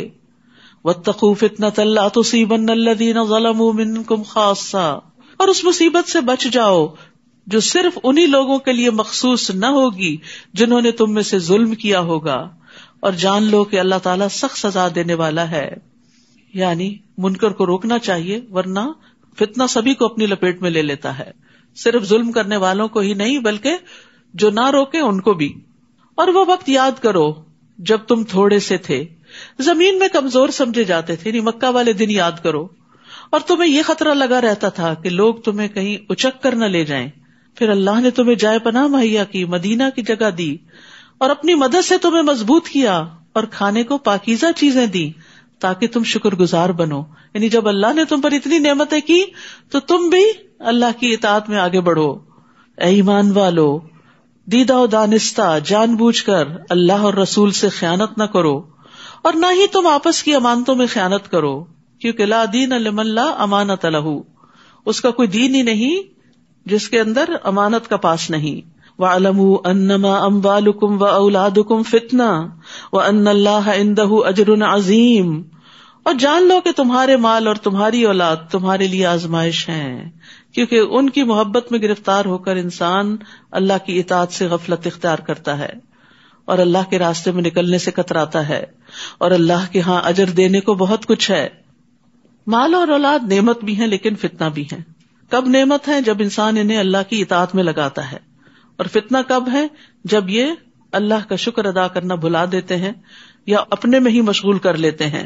یا ایھا الذین آمنوا، اے ایمان والو، اگر تم اللہ سے ڈرتے رہے تو اللہ تمہیں قوت تمیز عطا کرے گا، فرقان پیدا کر دے گا تمہارے اندر. یعنی تقوی سے انسان کے اندر سمجھ بوجھ پیدا ہو جاتی ہے کہ صحیح اور غلط کیا ہے. تم سے تمہاری برائیاں دور کر دے گا اور تمہیں بخش دے گا، اور اللہ بڑا ہی فضل کرنے والا ہے. یعنی تقوی سے پھر انسان کے اندر اللہ کا قرب بھی پیدا ہو جاتا ہے، اور جتنا جتنا انسان اللہ کے زیادہ قریب ہوتا ہے اتنا اتنا اس کے اندر فرقان زیادہ ہوتا جاتا ہے. یعنی ایک وقت ہوتا ہے جب انسان کو اپنی کچھ چیزیں غلطی نہیں لگتی، پھر ایک وقت آتا ہے اللہ کے کلام کو پڑھ سن کے جب دل میں اللہ کا خوف پیدا ہوتا ہے تو انسان اپنی چھوٹی چھوٹی کوتاہیوں کو خود دیکھنے لگتا ہے، اس کی آنکھیں کھل جاتی ہیں کہ میرے اندر تو یہ بھی غلطی ہے اور میرے اندر تو یہ بھی کوتاہی ہے. اور پھر انسان ان غلطیوں اور کوتاہیوں کو اپنے اندر سے نکالنے لگتا ہے، اور جو جو گناہ دور ہوتے ہیں اللہ کا قرب بڑھتا چلا جاتا ہے. اور اے نبی وہ وقت یاد کیجئے جب کافر آپ کے متعلق خفیہ تدبیریں سوچ رہے تھے. مکہ میں آخری دنوں میں آپ کو ختم ہی کر دینا چاہتے تھے کہ وہ آپ کو قید کر دیں یا مار ڈالیں یا جلا وطن کر دیں. وہ بھی تدبیریں کر رہے تھے اور اللہ بھی تدبیر کر رہا تھا، اور اللہ ہی سب سے اچھی تدبیر کرنے والا ہے. اور جب ان کافروں پر ہماری آیات پڑھی جاتی تھی تو کہتے تھے ہم نے یہ کلام سن لیا، اگر ہم چاہیں تو ہم بھی ایسا کلام بنا سکتے ہیں. یہ تو وہی پرانی داستانیں ہیں جو پہلے لوگ سناتے چلے آ رہے ہیں. اور وہ وقت بھی یاد کرو جب ان کافروں نے کہا تھا اے اللہ اگر یہی دین حق ہے جو تیری طرف سے ہے تو ہم پر آسمان سے پتھروں کی بارش برسا دے یا ہمیں کسی دردناک عذاب سے دوچار کر دے. یعنی کیسے سنگ دل لوگ ہوتے ہیں جو اپنے خلاف خود ہی بد دعائیں کرتے ہیں. حالانکہ یہ مناسب نہ تھا کہ اللہ انہیں عذاب دے اور آپ ان میں موجود ہوں، اور نہ ہی یہ مناسب تھا کہ اللہ ایسے لوگوں کو عذاب دے جو استغفار کرتے ہوں. تو یاد رکھیے استغفار عذاب سے بچانے کا سبب ہے. بعض سلف صالحین کہتے ہیں کہ ہمارے لیے عذاب سے 2 پناہیں ہیں. عذاب سے بچنے کی 2 چیزیں ہیں. نمبر 1 نبی صلی اللہ علیہ وسلم کا دنیا میں موجود ہونا جب آپ تھے. نمبر 2 استغفار کرنا. جب نبی صلی اللہ علیہ وسلم وفات پا گئے تو ایک حفاظت ختم ہو گئی، اب صرف دوسری باقی ہے، اور وہ کیا ہے؟ استغفار. انسان استغفار کی کثرت کرتا رہے تو مصیبتوں سے بچا رہتا ہے، اور آ جائیں تو امن مل جاتا ہے، ٹل جاتی ہیں. نبی صلی اللہ علیہ وسلم نے فرمایا انسان جب تک اللہ عز و جل سے استغفار کرتا ہے اس وقت تک اللہ عز و جل کے عذاب سے محفوظ رہتا ہے، انشاءاللہ دنیا میں بھی اور قبر میں بھی اور حشر میں بھی. اور استغفار کی وجہ سے پھر گناہ لکھے بھی نہیں جاتے. اور اللہ ان لوگوں کو عذاب کیوں نہ دے جو دوسروں کو مسجد حرام سے روکتے ہیں حالانکہ وہ اس کے متولی نہیں. اس کے متولی تو صرف وہی ہو سکتے ہیں جو پرہیزگار ہوں، لیکن ان میں سے اکثر لوگ یہ حقیقت نہیں جانتے. بیت اللہ میں ان لوگوں کی نماز بس یہی ہوتی تھی کہ وہ سیٹیاں بجاتے اور تالیاں پیٹتے تھے. ایک انٹرٹینمنٹ بنا لی تھی انہوں نے، عبادت بھی. تو لو اب عذاب کا مزہ چکھو. یعنی یہ تمہارے اپنے بدعمالیوں کی وجہ سے یہ سب کچھ تم پر مسلط ہوا ہے. یہ اس کا بدلہ ہے جو تم حق کا انکار کر دیا کرتے تھے. ان الذین کفروا ينفقون اموالهم ليصدوا عن سبیل اللہ. یہ کافر اپنے مال اس لیے خرچ کرتے ہیں کہ لوگوں کو اللہ کی راہ سے روک دیں، اور ابھی یہ لوگ اور بھی خرچ کریں گے، پھر یہی بات ان کے لیے حسرت کا باعث بن جائے گی، پھر وہ مغلوب ہوں گے، پھر یہ کافر جہنم کی طرف گھیر لائے جائیں گے تاکہ اللہ پاک کو ناپاک سے الگ کر دے، پھر ناپاک کو ایک دوسرے کے اوپر رکھ کر ان سب کا ڈھیر لگا دے، پھر اس ڈھیر کو جہنم میں پھینک دے. یہی لوگ ہی دراصل نقصان اٹھانے والے ہیں. اے نبی صلی اللہ علیہ وسلم ان کافروں سے کہیے اگر اب بھی وہ باز آ جائیں تو ان کے پچھلے گناہ معاف کر دیے جائیں گے. سبحان اللہ. ساری مخالفتیں اور نبی صلی اللہ علیہ وسلم اور صحابہ کو دی جانے والی اذیتیں اور پھر جنگ مسلط کرنا، یہ سب معاف ہو جائے گا اگر تم اب بھی ایمان لے آؤ. اور اگر پہلے سے کام ہی کرتے رہے تو گزشتہ قوموں میں جو سنت الہی جاری رہی وہی ان کا حال بھی ہوگا. وَقَاتِلُوهُمْ حَتَّى لَا تَكُونَ فِتْنَةٌ. اور ایسے لوگوں سے جنگ کرو تاکہ فتنہ باقی نہ رہے. یعنی نبی صلی اللہ علیہ وسلم جو کفار قریش کے خلاف جنگ کر رہے تھے تو اس کا اصل مقصد کیا تھا کہ فتنہ ختم ہو جائے اور دین پورے کا پورا اللہ کے لیے ہو جائے. اور اگر یہ باز آ جائیں تو جو کچھ یہ کریں گے اللہ اسے خوب دیکھ رہا ہے. وَإِن تَوَلَّوْا فَاعْلَمُوا أَنَّ اللَّهَ مَوْلَاكُمْ نِعْمَ الْمَوْلَى وَنِعْمَ النَّصِيرُ. اور اگر وہ نہ مانے تو جان لو کہ اللہ تمہارا سرپرست ہے، جو بہت اچھا سرپرست ہے، بہت اچھا مددگار ہے. یعنی انہیں دعوت دی جا رہی ہے کہ باز آ جاؤ، اور اگر باز نہیں آئے تو پھر مومنوں کا مولا تو اللہ ہے، مگر تمہاری شامت آ جائے گی. تو اللہ سبحانہ وتعالی ہمیں ہمیشہ اپنے عذاب سے محفوظ رکھے اور ہمارا مولا رہے. ربنا تقبل منا انک انت السمیع العلیم وتب علینا انک انت التواب الرحیم. وصلی اللہ تعالی علی خیر خلقہ محمد وعلی آلہ واصحابہ واہل بیتہ اجمعین برحمتک یا ارحم الراحمین. السلام علیکم ورحمۃ اللہ وبرکاتہ.